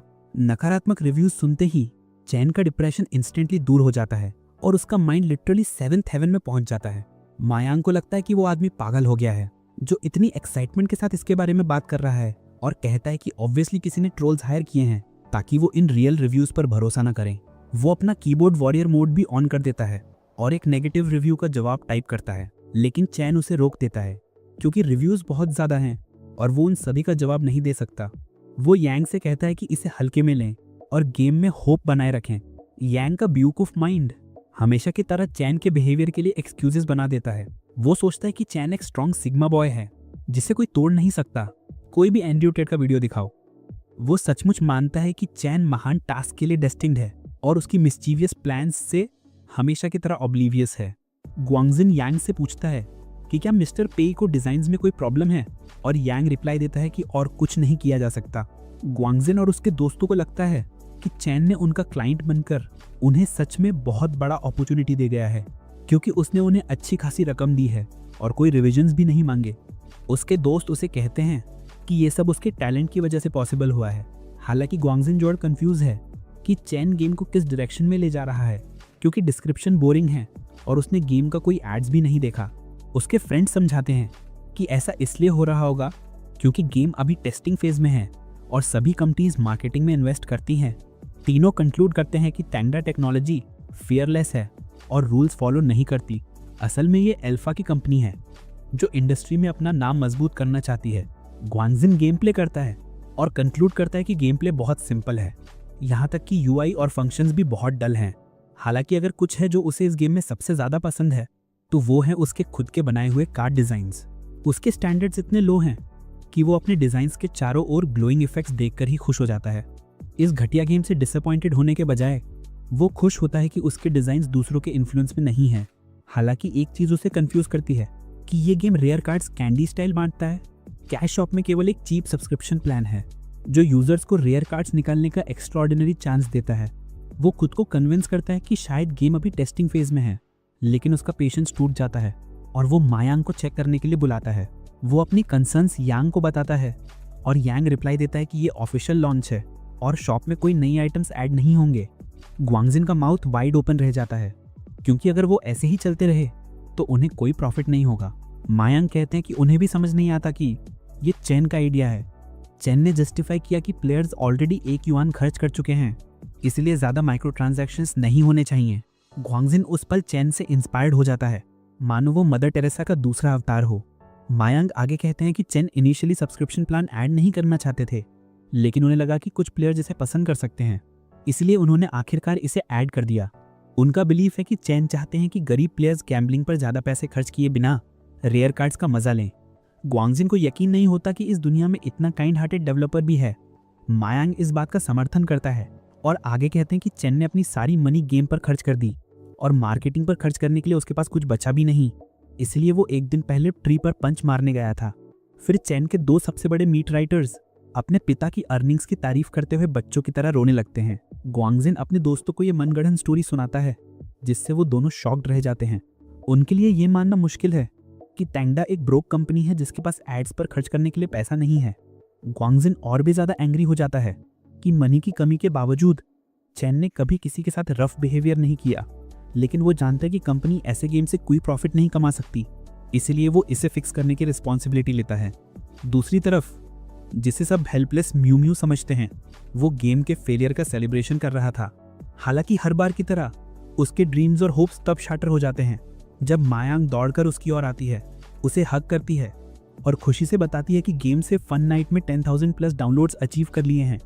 चैन समझ नहीं पा रहा कि जब कोई एड्स नहीं दिखाया गया तो गेम को डाउनलोड्स क्यों मिल रहे हैं, और तो और मेल पर कई सारे नए 5 स्टार रिव्यूज भी आ गए हैं, जिसके वेट से चैन ओवरवेल्म्ड हो गया है। रिव्यू में आर्ट डिजाइन का मेंशन देखकर उसे शक होता है कि इसमें ग्वांगजिन का कुछ हाथ है। वो उसे कॉल करता है और पूछता है कि क्या वो गेम का प्रमोशन कर रहा है। ग्वांगजिन बताता है कि उसने एक आर्टिस्ट ग्रुप चैट में मदद मांगी थी। उसके फ्रेंड्स हैरान थे कि एक इंट्रोवर्टेड डिफीटेड इंसान जो कभी ग्रास भी टच नहीं करता सीधे लोगों से हेल्प मांग रहा था, लेकिन क्योंकि वो मायांग के साथ चैन का नंबर 1 ग्लेजर की होड़ में था, इसलिए वो हार मानकर प्रमोशन नहीं मांग सकता था। फिर गेम की बात फैली और ये ओवरनाइट वायरल हो गया। ग्वांगजिन को लगता है कि उसने एक रेवोल्यूशनरी माइलस्टोन अचीव किया, जबकि चैन अपनी सारी जनरेशन को कर्ज कर रहा था। चियान उससे पूछता है, जब हम सिर्फ बिजनेस पार्टनर्स हैं तो तुम्हें इतनी परवाह क्यों है? और वो जवाब देता है कि उसकी काइंडनेस ने उसे डीपली इंप्रेस किया है। वो क्वाइटली बैठकर उसे पैसे खोते हुए नहीं देख सकता था, क्योंकि वो जानता था कि इसमें कितनी मेहनत लगी होगी। चियान मन ही मन चाहता है कि वो आदमी उसे डिस्ट्रॉय कर दे, क्योंकि उसने जो किया है उसे सिर्फ उसके पैसे पर असर पड़ेगा, गेम की हार पर नहीं। फिर वो अग्रेसिव और सरकास्टिक टोन में उसकी मदद करने के लिए थैंक्स कहते हुए फोन कट कर देता है। ग्वांगजिन की जिंदगी अब लिटरली सनशाइन और रेनबोज से भरी है और वो दिल से मानता है कि पेई चियान दुनिया का सबसे महान इंसान है। मा यांग भी अपनी जगह से उसकी तारीफ कर रहा है और आखिरकार समझता है कि चियान पहले इतना काम क्यों था, लेकिन उसके दिमाग में एक सवाल घूमता रहता है, आखिर ट्रोल्स को शुरुआत में किसने रखा था? पता चलता है कि वो कोई और नहीं बल्कि मिस्टर ली थे। अब उनके पास एक नई सेक्रेटरी है जो उनके सामने लिटरली एक रूस्टर की तरह बैठी है। वही पहले नेगेटिव रिव्यूज के लिए ट्रोल्स हायर करने की वजह थी, लेकिन प्लान फेल हो गया। श्री ली मानते हैं कि टेंगडा टेक्नोलॉजी उनकी कंपनी को हराना चाहती थी, इसलिए उन्होंने QQ3 किंगडम जैसा गेम बनाया। वो अपनी नई सेक्रेटरी को ऑर्डर्स देते हैं कि रिवेंज में टेंगडा को अक्वायर करने की प्रोसेस फास्ट ट्रैक करें। इसी बीच कहीं हम देखते हैं कि एक pink head villain Phantom general खेल रहा है और रेयर कार्ड्स निकालकर शॉक हो जाता है। कुछ ही देर में फैंटम जनरल एज़रो की रेकमेंडेड गेम्स की लिस्ट में टॉप पर पहुंच गया। चियान ग्राहक सेवा से इस बारे में बात करने के लिए खाली बाथरूम में जाता है। वो रिक्वेस्ट करता है कि इस गेम को रेकमेंडेड गेम्स की लिस्ट से हटाया जाए और ये रिक्वेस्ट पहली बार की जा रही है। कस्टमर सर्विस स्टाफ सजेस्ट करता है कि अगर वो सचमुच चाहता है तो उसे अपने हायर एप्स को एक गेम रीप्ले करके दिखाना चाहिए, लेकिन उसी समय रिचेस सडनली अपीयर होते हैं और याद दिलाते हैं कि ये अगेंस्ट रूल्स हैं। चियान के पास सिर्फ अपना रिक्वेस्ट विड्रॉ करने का ही ऑप्शन बचता है। रिचेस उसे एक ईविल स्माइल देते हैं, मानो फिर से मजाक उड़ाया जा रहा हो कि वो लॉस में ना जाए। दूसरी तरफ चियान उदास होकर मुंह बनाता है। अब फाइनल डेडलाइन आ चुकी है, इसलिए उसे फिर से उस टेरिफाइंग काउंटिंग प्रोसेस का सामना करना पड़ता है।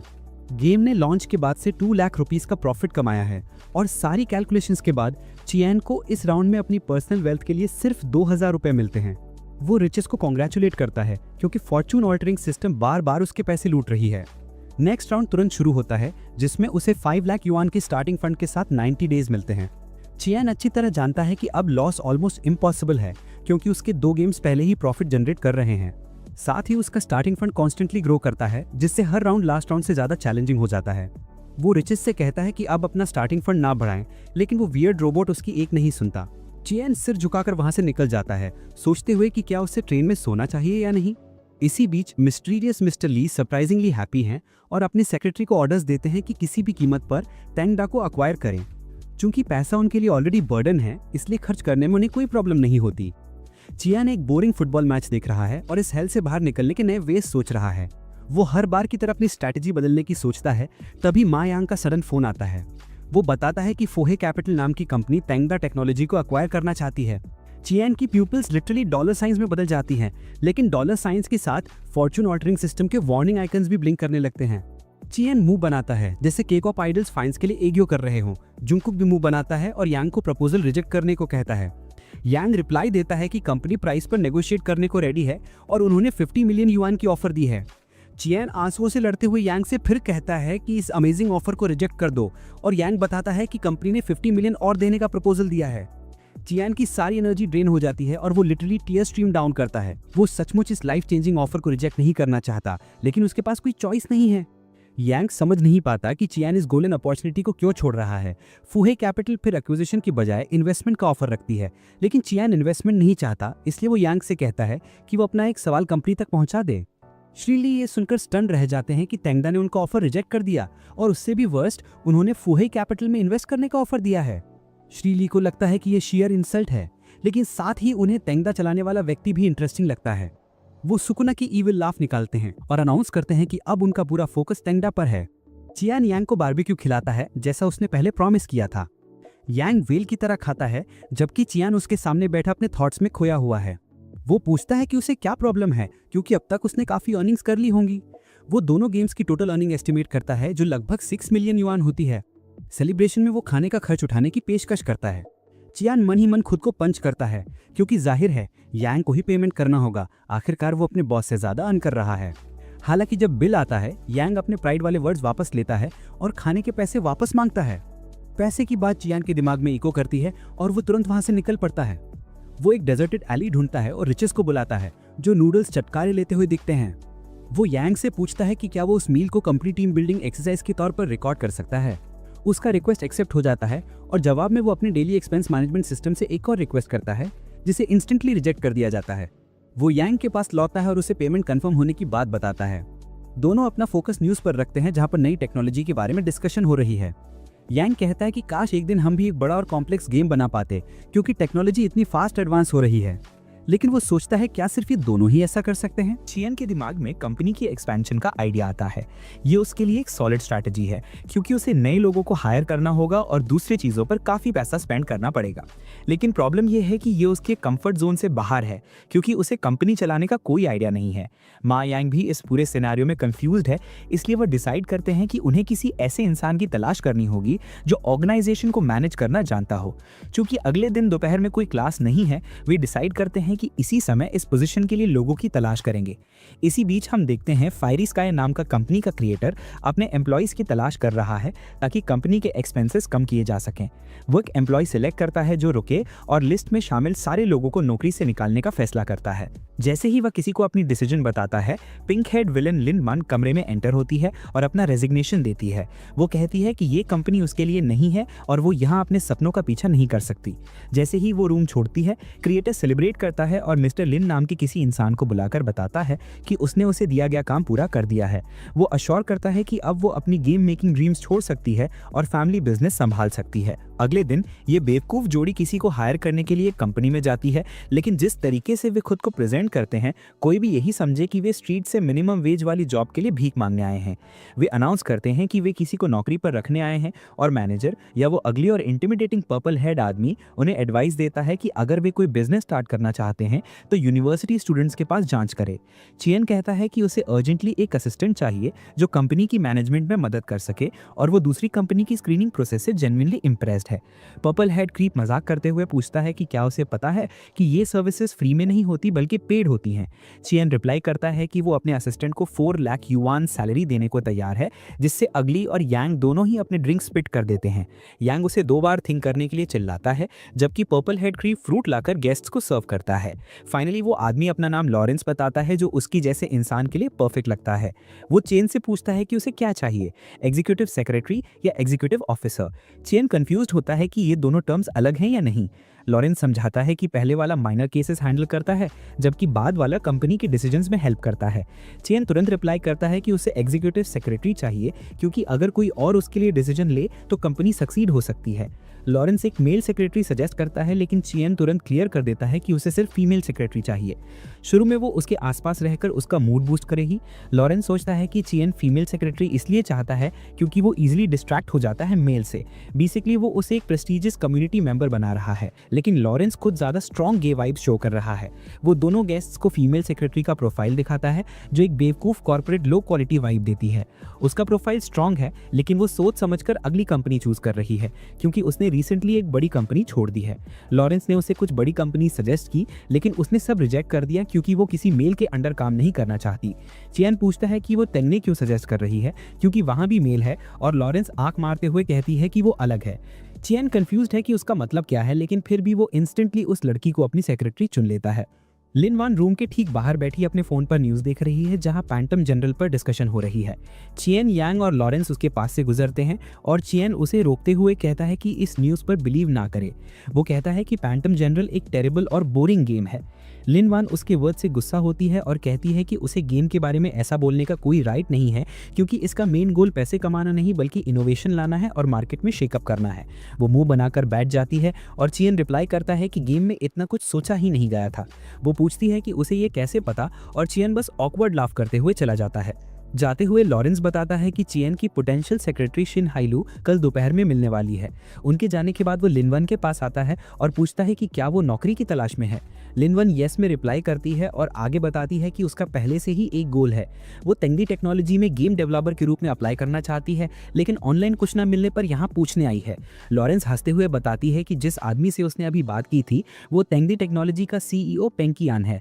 लिनवन नर्वस हो जाती है और तुरंत उनके पीछे दौड़ती है, लेकिन अनफॉर्चुनेटली वो उन्हें कैच नहीं कर पाती। कहीं और हम शिन हाइलू को एक फैट अगली औरत को शराब सर्व करते हुए देखते हैं। वो विलेन उसके हाथों को टच करता है और उसे अनअबैशडली डिस्टर्ब करता है। शिन हाइलू कहती है कि ये महीने में 5वीं बार हो रहा है, और साथ ही उसके फेस पर एक ब्यूटीफुल सांझी इंस्पायर्ड केक आती है। साथ ही वो शानदार स्टाइल में ऑरा फॉर्म करती है और वहीं हार मान लेती है। नेक्स्ट डे ब्यूटीफुल शिन हाइलू की मीटिंग पेंग कियान से एक कैफे में होती है। वे एक दूसरे को इंट्रोड्यूस करते हैं और तुरंत कॉन्वर्सेशन शुरू करते हैं। शिन हाइये तेंगदे टेक्नोलॉजी की सक्सेस की तारीफ करती है, हालांकि ये एक सिंपल स्टार्टअप है। उसे ये भी अच्छा लगता है कि चियन को मेल सेक्रेटरीज में कोई इंटरेस्ट नहीं है। वो इनडायरेक्ट तरीके से उसे F इंसल्ट देती है, लेकिन वो इतना क्लूलेस है कि समझ ही नहीं पाता। फैंटम जनरल के कियोस्क के बाद शिन हाइलू फाइनली अपने स्किल्स के बारे में थोड़ी बात करती है और ये एक्सप्रेस करती है कि वो पेंग कियान के साथ काम करना चाहती है। कियान हर बात से इम्प्रेस्ड है, लेकिन वो एक कंडीशन साफ कर देता है, I only want your opinions when I ask for them, otherwise silence. Hailu को ये रिक्वेस्ट थोड़ा वियर्ड लगता है, लेकिन उसे समझ आ जाता है कि एक सेक्रेटरी होने के नाते उसे बॉस की डिमांड्स फॉलो करनी होंगी। दोनों हाथ मिलाते हैं और वो पूछती है कि मैं काम कब शुरू कर सकती हूँ। कियान कैजुअली रिप्लाई करता है, अभी मेरा कोई ऑफिस नहीं है, और दोनों सीधे किराए पर जगह ढूंढने निकल पड़ते हैं। वे शहर की सबसे एक्सपेंसिव बिल्डिंग में पहुंचते हैं, जहां एक फ्लोर खाली है। मैनेजर बताता है कि लोग यूजुअली उस फ्लोर का सिर्फ एक हिस्सा ऑफिस बनाने के लिए रेंट पर लेते हैं, लेकिन कियान कहता है, I want the entire floor, जिससे मैनेजर सडनली एक स्टबर्न सिग्मा अंकल से चमचमाते हुए बेवकूफ में बदल जाता है। रेंट 3,60,000 युआन पर मंथ है, और मैनेजर पूरी कोशिश करता है कि कियान को रेंट लेने के लिए कन्विंस करे, चाहे कितना भी महंगा क्यों ना हो। लेकिन उसे शॉक लगता है जब कियान कैजुअली रिप्लाई करता है, दिस इज टू चीप। वो एक्सप्लेन करता है कि लाइफ उसके लिए भी आसान नहीं है, इसीलिए कोई भी डिस्काउंट देने की कोशिश नहीं करनी चाहिए। क्योंकि फैंटम जनरल अभी भी पॉपुलर गेम है, उसे हाई एंड लोकेशन लेने में कोई दिक्कत नहीं है। फर्स्ट मंथ में 7 लाख युआन डिपॉजिट और रेंट देने होंगे। वे कॉन्टैक्ट कंप्लीट करते हैं और कियान नेक्स्ट स्टेप पर मूव करता है, ऑफिस की नीड्स की लिस्ट बनाना। शिन हाइलू अपनी केयरफुली बनाई लिस्ट उसे देती है, और हर बार की तरह कियान कहता है कि आइटम्स बहुत चीप है। ऑफिस का एनवायरनमेंट प्रोडक्टिविटी को बहुत अफेक्ट करता है। इसीलिए वो चाहता है कि उसके ऑफिस में सब कुछ टॉप टियर हो। वो सप्लाई के लिए 20 लाख युआन का बजट सजेस्ट करता है और तुरंत ही रिचेस्ट सिस्टम से वार्निंग मिलता है। कियान इसे 20,50,000 युआन पर घटाता है, जो भी एक्सेप्टेबल नहीं है। इसीलिए वो कॉम्प्रोमाइज करके 8 लाख युआन पर सेटल करता है। हाइलू कहती है ये ऑफिस सप्लाईज के लिए एक बड़ी राशि है, लेकिन ठीक है। फिर कियान अपनी मनचाही चीजें बताता रहता है और वो चीजें धीरे धीरे सामने आने लगती हैं। कुछ ही समय में उसके पास high end work stations with advanced computers, एक सुंदर cafeteria, state of the art meeting rooms और एक कम्फी गेस्ट रूम तैयार हो जाता है। हाइलू कहती है कि उसने अभी तक खुद के लिए कोई जगह नहीं बनाई और कियान उसे डेकोरेशन में पूरी फ्रीडम दे देता है। हाइलू उसके लिए एक बेडरूम यूनिट सेट करती है। इससे उसे ओवर टाइम या ओवरसीज वर्क के दौरान डॉम में वापस नहीं जाना पड़ेगा। हाइलू एक रिक्रूटमेंट पॉलिसी भी प्रिपेयर करती है, जो कि कियान के स्टैंडर्ड्स के हिसाब से काफी स्ट्रिक्ट है। स्ट्रिक्ट पॉलिसी केवल एलीट मेंबर्स को अट्रैक्ट करेगी और वो रिस्क नहीं लेना चाहता कि कोई एवरेज डेवलपर उसके प्लान्स को रूइन कर दे। वो उसे कुछ पॉइंट्स छोड़ने के लिए कहता है और हाइलू आर्ग्यू करती है कि अगर पॉलिसी बहुत सॉफ्ट होगी तो अच्छे डेवलपर्स हायर नहीं कर पाएंगे। ये सही है, क्योंकि ऐसे ऑर्डिनरी लोग जो गेम डेवलप नहीं कर सकते, उन्हें हायर करना रूल्स का वायलेशन होगा।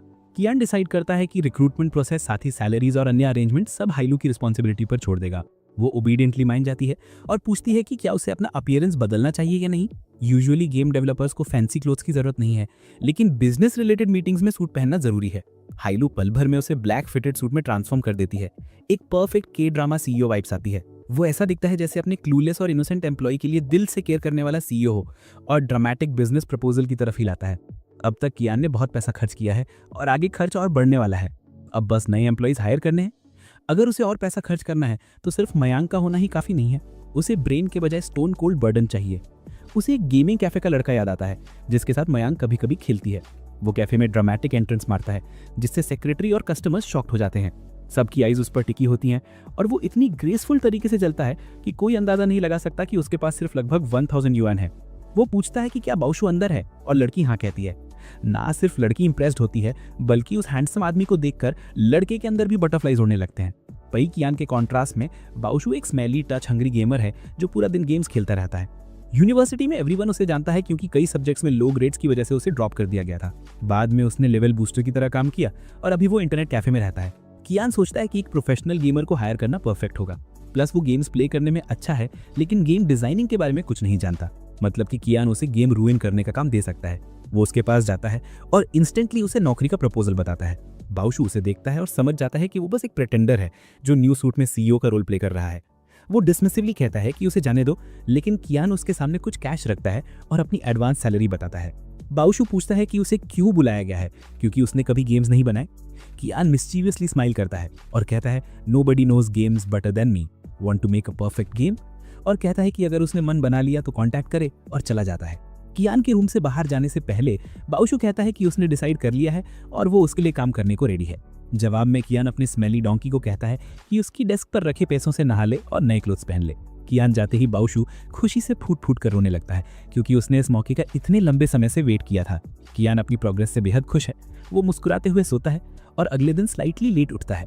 जब वो कंपनी पहुंचता है, एक नर्वस और एक्सेंट्रिक लड़का लिफ्ट का इंतजार कर रहा था। कियान यहाँ एक फेक इंटरव्यू का नाटक करता है और उस लड़के से थोड़ी कैजुअली बातचीत करता है। वो लड़का लंच टाइम में तेजी से टंगडा पहुंचता है ताकि अपना इंटरव्यू दे सके, क्योंकि वो अपनी करंट कंपनी से बिल्कुल नफरत करता है। लिफ्ट खुलती है और उसी का सीनियर डेवलपर बाहर निकलता है। सीनियर डेवलपर गुलाबी बालों वाले लड़के से कहता है कि टंगडा की कुछ ज़रूरतें बहुत टफ हैं और वो नहीं आ पाएगा। जूनियर डेवलपर झूठ बोलता है, I am just here as a visitor, और सीनियर डेवलपर वापस चला जाता है। अब वो और कियान लिफ्ट में चढ़ते हैं और लड़का सीक्रेटली आश्चर्य करता है कि उसने अपने मेन डिज़ाइनर के पास कैसे अप्लाई कर दिया। अगर ऐसे रेज्यूमे वाला कोई भी फेल हो जाता तो उसके पास कभी चांस नहीं था। जब वे ऑफिस पहुंचते हैं तो सभी इंस्टेंटली पेई कियान को ग्रीटिंग करते हैं और लड़के को रियलाइजेशन होती है कि वो लिफ्ट में सीधे सीईओ के साथ था। इंटरव्यू के दौरान गुलाबी बालों वाला लड़का थोड़ा शाय हो जाता है क्योंकि वो नया है और एक्सपीरियंस कम है, लेकिन कियान इन्हीं कारणों से उसे तुरंत हायर कर देता है। वेतन की बात पर कियान उससे उसकी मांग से कहीं ज़्यादा सैलरी ऑफर करता है। नया एम्प्लॉय प्रॉमिस करता है कि वो टंगडा को जीवन देगा। अपने ऑफिस में वापस कियान आराम फरमा रहा होता है, तभी लिन वान इंटरव्यू के लिए आती है। वो इंस्टेंटली उसे पहचान लेती है और माफ़ी मांगती है कि पहले उसने ऐसा बिहेव किया जैसे वो कुतिया थी। परीक्षा से पहले ही लिनवान पूछती है, क्या आपको लगता है कि किसी भी गेम का मेन गोल सिर्फ पैसा कमाना होता है? कियान कामली रिप्लाई करता है, नॉट रियली, क्योंकि मेरा रियल गोल तो पैसा गंवाना है। शुक्र है उसने लास्ट पार्ट जोर से नहीं कहा। लिनवैन खिलखिलाकर हंसती है और कहती है कि वो भी मानती है कि खेलों का पर्पस गेमर्स को खुश करना है। फिर वो आगे आती है और पूछती है क्या वो भविष्य में लो लेवल एम्प्लॉयज़ को फायर करेगा।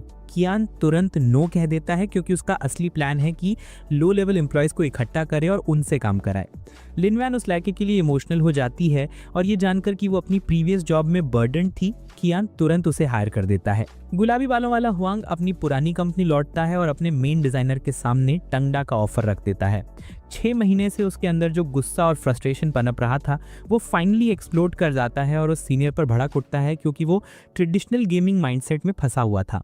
हॉस्टल लौटकर कियान के रूममेट्स पूछते हैं कि वो लड़का कहाँ गया। मायांग एक्सप्लेन करती है कि वो और कियान पार्ट टाइम काम कर रहे हैं और क्योंकि कियान नाइट शिफ्ट में है उसने बाहर एक जगह रेंट पर ली है। वर्क प्लेस में सभी नए एम्प्लॉयज़ अपनी चेयर्स पर बैठे गेम्स खेल रहे हैं क्योंकि कियान ने उन्हें कोई टास्क नहीं दिया है। उन्हें 1 हफ्ता हो गया है और वो सोच रहे हैं कि जब उन्हें रियल वर्क के लिए हायर किया गया तो क्यों उन्हें दिन भर आइडल बैठना पड़ रहा है। लिनवैन सबको समझाती है कि कोई वर्क इसलिए नहीं मिल रहा क्योंकि मिस्टर पेई कियान चाहते हैं कि everyone understand the user perspective.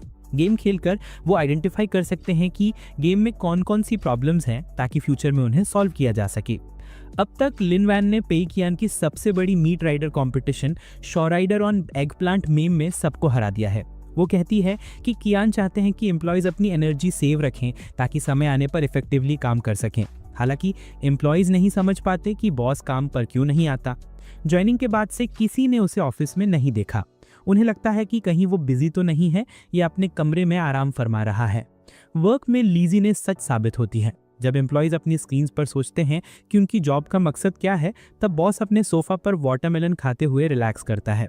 वो जस्टिफाई करता है कि वो बस ब्रेनस्टॉर्मिंग कर रहा है। इस बार वो ऐसा गेम प्लान बनाना चाहता है जो इंटेंशनली फ्लॉप हो जाए। उसे लगता है कि आखिरकार सोल्यूशन मिल गया है। जब जाने का समय होता है, पेई कियान अचानक आकर एम्प्लॉयज़ को आशीर्वाद देता है। वो अनाउंस करता है कि पिछले हफ्ते उसकी एब्सेंस टंडा के फ्यूचर के बारे में सोचने के लिए थी। प्रीवियस गेम सुपरहिट होने के बाद इस बार वो कुछ अलग करने वाला है। इस बार वो फर्स्ट पर्सन शूटर गेम बनाना चाहता है। एम्प्लॉयज़ थोड़े हेजिटेंट हैं क्योंकि FPS गेम्स बहुत चैलेंजिंग होते हैं। कियान तुरंत नेल्सन मंडेला वाइब में आता है और ऐसा स्पीच देता है मानो उसे कोई नेशन बना रही हो। उसके क्लेवर वर्ड्स का असर एम्प्लॉयज़ पर पड़ता है और वो अगले प्रोजेक्ट को सफल बनाने के लिए मोटिवेट हो जाते हैं।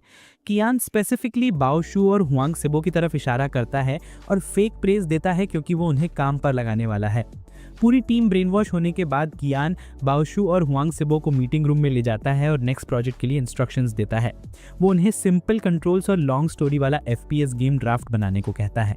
दोनों एम्प्लॉयज़ ऐसे दिखते हैं जैसे उनकी पैंट में पेशाब हो जाए, लेकिन हुआंग सिबो करज दिखाता है और सवाल करता है। वो आर्ग्यू करता है कि जनरल पब्लिक इसे क्रिटिसाइज कर सकती है क्योंकि ये FPS रूल्स फॉलो नहीं करता। प्रॉब्लम्स को सॉल्व करने की बजाय कियान अपने मास्टर स्कीमर मोड में आ जाता है और किसी तरह से उसे अपनी इंस्ट्रक्शंस पर काम करने के लिए कन्विंस कर देता है। वो प्रोजेक्ट का मेन डिज़ाइनर हुआंग सिबो और गेम मॉडरेटर बाओशू को अपॉइंट करता है और उन्हें 1 हफ्ते में ड्राफ्ट रेडी करने का ऑर्डर देता है। दोनों लोग बस प्लान के साथ मूव कर सकते हैं, कुछ और नहीं। अपने एम्प्लॉयज़ की नाइविटी का फ़ायदा उठाकर कियान अपनी स्पिनिंग चेयर पर रिलैक्स करता है, एंजॉइंग धोंगेक्यो होने वाला बॉस मोड, सिर्फ ऑर्डर्स देने वाला। वो कॉन्फ्रेंस रूम से बाहर आता है और देखता है कि सिर्फ बाओशू बचा है, बाकी सब गए हुए हैं। बाओशू अपनी डेस्क को इंटरनेट कैफे में बदल चुका है और यहाँ गेम खेल रहा है। कियान खुश होता है कि सब चले गए क्योंकि कंपनी पॉलिसी के अनुसार एम्प्लॉयज़ को कभी ओवर टाइम नहीं करना पड़ता। लेकिन जैसे ही वो जाता है, हुआंग से वो डेस्क के नीचे से निकलता है और काम शुरू कर देता है क्योंकि वो बॉस को डिसअपॉइंट नहीं करना चाहता जिसने उस पर भरोसा किया। सिबो घंटों काम करता है लेकिन कियान अभी तक उसकी बनाई स्टोरी से सेटिस्फाइड नहीं होता। बाओशू जो कि गेमिंग का बड़ा एंथुजियास्ट है, सिबो को इंटरनली गाइड करता है और बताता है कि कौन सी स्टोरी इफेक्टिव होगी। अब हम देखते हैं कि 2 सोल्जर्स एक ऑयल प्लेटफॉर्म पर मम्मी से लड़ रहे हैं। उन्होंने जानबूझकर यही प्लेटफॉर्म चूज़ किया है क्योंकि वहाँ मैन्यूवर करने की जगह कम है, लेकिन स्ट्रक्चर इतना कॉम्प्लेक्स है कि गेम को रिप्ले करना इंटरेस्टिंग रहेगा। सिंपल कंट्रोल्स देने की बजाय उन्होंने मोड्स को मॉडिफाई कर दिया है ताकि प्लेयर्स के लिए शूटिंग करना आसान हो जाए। स्टोरी मोड के लिए उन्होंने एक क्लासिक सपोर्ट कैरेक्टर क्रिएट किया है जो गेम प्ले को और भी एंटरटेनिंग बना देगा। ये एक छोटी डेफ लड़की है जो अपने यूनिक जेस्चर्स और हाव-भाव से प्लेयर्स को गाइड करती है। प्लेयर्स को उसके बिहेवियर और इंटेंशंस को समझना होगा। इसके बेसिस पर कुछ पजल्स भी जोड़े गए हैं और उसके एक्शंस में ही हिंट्स मिलते हैं कि पजल्स कैसे सॉल्व करने हैं।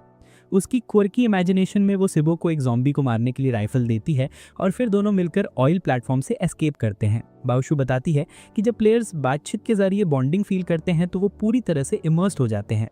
रियलिटी में वापस आते ही सिबो बाओशू के सीक्रेट एजेंट मिनिटा ज़्यूमिन की इमिटेशन करना बंद नहीं कर पाता। बाओशू भी उसे प्रेज देती है, लेकिन इसके बाद दोनों पे कियान के लिए एक मास्टर विजन सर्कल बना देते हैं। वो उसके बारे में ऐसे बात करते हैं जैसे वो कोई जीसस क्राइस्ट हो और सुबह तक उसके गेम पर काम करते रहते हैं।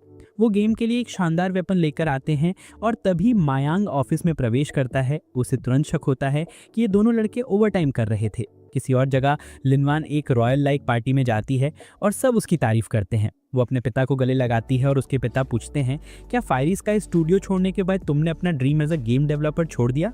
लिनवान पीछे हटती है और फर्म वॉइस में कहती है कि अब वो पहले से ज़्यादा डिटरमाइंड है। वो बताती है कि उसे एक ऐसी कंपनी मिल गई है जहां वो जाना चाहती है और उसकी स्माइल गायब हो जाती है। हुआंग सिबो और बाओशू के लिए ओवरटाइम करना अब रूटीन बन गया है। बाओशू सिबो को घर जाकर रेस्ट करने को कहता है, लेकिन वो आदमी फुल ऑफ पैशन है और अपने पिता पेई की छोटी सी अप्रूवल के लिए कुछ भी करने को तैयार है। वो बाओशू से अपने प्रपोजल पर रिकंसिडर करने और कोई सजेशंस देने को कहता है। बाओशू थोड़ी नॉनसेंसिकल बातें करने लगता है जो कंफ्यूज सिबो के माइंड से तुरंत निकल जाती हैं, क्वर्की मीम की तरह। जब वे अपना छोटा सा टास्क कर रहे होते हैं तो मायांग सीक्रेटली उन्हें स्पाई करते हुए दिखाई देता है, ऑब्जर्विंग देयर एवरी मूव। और यहाँ से कहानी और इंटरेस्टिंग हो जाती है क्योंकि गेम प्ले के अंदर की डायनामिक्स और उनके पर्सनल इंटरेक्शंस धीरे धीरे ऑफिस की रियलिटी में मर्ज होने लगते हैं। अगला दिन था और यांग और कियान अपने दिमाग में अपने उबाऊ टीचर की हत्या की सीरियसली प्लान बना रहे थे। तभी कियान को सिबो का एक मैसेज मिलता है। मैसेज में लिखा था कि गेम डिज़ाइन का पूरा फ्रेमवर्क रेडी है और बस उसकी अप्रूवल बाकी है। कियान का चेहरा थोड़ा झकझोर जाता है। वो चाहता था कि उसकी टीम लेजी रहे, टाल मटोल करे, और अब ये सब सिबो काम में लग गया है। ये उसे थोड़ा परेशान कर देता है। तभी यांग उसे हल्की कोहनी मारता है और बोलता है, भाई सिबो सीक्रेटली ओवर टाइम कर रहा है। कियान को अब कोई सरप्राइज नहीं होता। अब सब समझ आता है क्यों वो समय पर काम करता है। दोनों क्वाइटली क्लास से बाहर निकलते हैं। यांग धीरे से बताता है, असल में वो गेम खेलने के लिए ओवर टाइम कर रहा है। कियान अपनी जगह पर रुक जाता है और यांग का फेस उसके मोटे जूसी केक से टकराता है। कियान थोड़ी राहत महसूस करता है और दोनों वापस अपने सीट्स पर लौट आते हैं। कियान जल्दी से फ्रेमवर्क पर नजर डालता है और सिबो को थम्स अप देता है उसकी प्रोग्रेस के लिए। इसी बीच मायांग ऑफिस में सिबो को पनिश करने की कोशिश कर रही थी जुआ खेलने के लिए कंपनी रिसोर्सेज इस्तेमाल करने पर। कियान कैजुअली बोलता है, भाई टेक्निकली गेम खेलना हमारे काम का हिस्सा है। ऑफिस में सिबो अनाउंस करता है कि उसका प्रपोजल बिना किसी मॉडिफिकेशन के अप्रूव हो गया है। सब एम्प्लॉयज थोड़े झल्ला जाते हैं। सब ऐसे काम कर रहे थे जैसे रेंट पे कर रहे हों, लेकिन बॉस वो बिजार टॉयज से सराउंडेड नहा रहा था। उसे एक्स्ट्रा बजट और नई डेडलाइन मिलती है, एंथुजियाज्म खत्म। यांग उसके पास आता है और बताता है, भाई सिबो ने पूरी कंपनी को वही ओवरटाइम करने के लिए इंस्पायर कर दिया है जो वो कर रहा है। सिर्फ ये दो लूजर्स नहीं, बाकी सब हार्डवर्क कर रहे हैं। कियान को ये सुनकर एक नया आइडिया आता है। डिसाइड करता है कि सबको ओवरटाइम पे देना चाहिए, क्योंकि एक ट्रू लीडर होने के नाते वो अपने एम्प्लॉयज़ का एक्सप्लॉयटेशन नहीं करेगा। यांग उसकी जनरॉसिटी और डेडिकेशन को देख के भावुक हो जाता है और सारे ओवरटाइम वेजेस की कैलकुलेशन अपने ऊपर ले लेता है। नेक्स्ट डे सिबो अपने फादर पे के सामने प्रपोजल पेश करता है। कियान लाइफ टाइम में इतनी किताबें नहीं पढ़ा था, एक बार में तो बिल्कुल नहीं। सिबो उससे गेम का टाइटल डिसाइड करने के लिए कहता है। भाई lucky for him lunch time शुरू हो जाता है और कियान सोचना छोड़ देता है। यांग अनाउंस करता है, भाई अब से कंपनी फ्री लंच देगी, बिल्कुल वेडिंग बफे वाइब। एक चबी शॉर्ट गर्ल कंप्लेन करती है कि वो डाइट पर है और दो जिम फ्रीक स्टेरॉइड लेके सीन में आते हैं। वो बताती है कि जिम अंडर कंस्ट्रक्शन है और प्रोफेशनल ट्रेनर्स हायर होंगे। पूरा ऑफिस स्टंड है। सिबो ये बात लिनवान को बताता है। वो मिस्टर पे की जनरॉसिटी पे कंफ्यूज्ड है। भाई कोई भी बॉस इतना काइंड नहीं हो सकता। फिर दोनों अपने कंबाइंड ब्रेन सेल से समझने की कोशिश करते हैं और अंत में कन्विंस हो जाते हैं कि मिस्टर पे एक स्मार्ट स्ट्रेटेजिस्ट हैं और ये सब एम्प्लॉयज़ को एफिशिएंट बनाने के लिए कर रहे हैं। भाई तभी उनका फ़ोन नोटिफाई करता है, अब से ओवर टाइम का पे मिलेगा। वान ऑफिस आती है और रिजेक्ट करती है। कियान अग्रेसिवली पूछता है, भाई एम्प्लॉयज़ का राइटफुल सैलरी रिजेक्ट क्यों कर रही हो? वान थोड़ी नर्वस होती है और नजरें चुराती है। एम्प्लॉयज़ ज़्यादा पैसा नहीं चाहते, वो हिचकिचाते हुए बोलती है। भाई कियान सुपर हीरो मोड में आ जाता है और उसे जेंटली समझाता है। वान फाइनली देखती है और उसे 90s का हीरो लगता है। उसके ब्रेन से सर फटने वाला सीन समझती है और वो इंस्टेंटली रूम से बाहर जाती है। सबको समझ आ जाता है कि किसी ऐसे रिजोल्यूट लीडर को कैसे रिजेक्ट किया जा सकता है। मीनवाइल कियान अपने रूम में ज़्यादा पैसे स्पेंड करने के आइडिया सोच रहा है। वो बाओशू को बुलाता है और सिबो की मटेरियल लिस्ट दिखाता है। बाओशू रिव्यू करता है और कमेंट करता है, बिल्कुल सही लिस्ट है, सब बजट में है। कियान पूछता है इतनी चीप लिस्ट में अच्छा गेम कैसे बनेगा। बाओशू रैशनलाइज करता है हमने बहुत कम या कोई कस्टम मटेरियल नहीं मांगी। फिर कियान अपनी क्लेवरनेस दिखाता है, रिमाइंड करता है कि बाओशू इस कंपनी में इसलिए आया था क्योंकि वो बेस्ट गेम बनाना चाहता था। ये बजट उसके आइडल गेम के लिए बहुत कम है। बाओशू मोटिवेटेड होता है और लिस्ट को ट्रैश में फेंक देता है। अब सर्वर बाई करने का डिसीजन लिया जाता है। कियान सोचता है भाई पैसे कम हैं, लॉन्च के बाद वरी करेंगे। मीनवाइल मिस्टर ली फायरी स्काई स्टूडियोज के फाउंडर टेंगडा को बाई करने के बारे में सोचते हैं। ली अश्योर करते हैं कि इन्वेस्टर होने के कारण वो वही करेंगे जो वो चाहते हैं, क्योंकि एनिमी फायरी स्काई स्टूडियोज का भी एनिमी है। कॉल एंड होता है। नए एनालिस्ट बताते हैं कि टेंगडा के ऑलमोस्ट सभी एम्प्लॉयज यूजलेस रिज्यूमेज में बिजी हैं। ली क्लियरली कहते हैं कोई परवाह नहीं, उन्हें अपने साथ ले आओ। भाई back in office Baoshu better concepts के लिए वीडियोस देख रहे हैं। एम्प्लॉयज धीरे धीरे उनके पास इकट्ठा होने लगते हैं। सब चाहते हैं कि उनका काम रिव्यू हो और सजेशंस मिले। अब तक वो अनऑफिशियली लीडर बन चुके हैं। सक्सेस ट्रगर्स के बीच में भाई मीम्स दिखाते हुए सब साथ मिलकर काम कर रहे हैं। ऑफिस में लौटते ही बाओशू नए कॉन्सेप्ट्स के वीडियोस देख रहे होते हैं। तभी धीरे धीरे सारे एम्प्लॉयज उनके आसपास इकट्ठा होने लगते हैं। सब चाहते हैं कि वो उनके काम को चेक करें और आगे क्या करना चाहिए उस पर एडवाइस दें। अब तक वो लिटरली उनकी टीम के लीडर जैसे बन चुके हैं। सक्सेस से फाइट वाला पूरा मीम मोमेंट। लेकिन एक इंट्रोवर्ट जो अब तक जिंदगी में ग्रास तक टच नहीं की, उसके लिए सडन अटेंशन और भरोसा बहुत भारी लगने लगता है। उसे डर होता है कि अगर वो मेन डेवलपर बन गया तो पूरा प्रोजेक्ट ही बर्बाद कर देगा।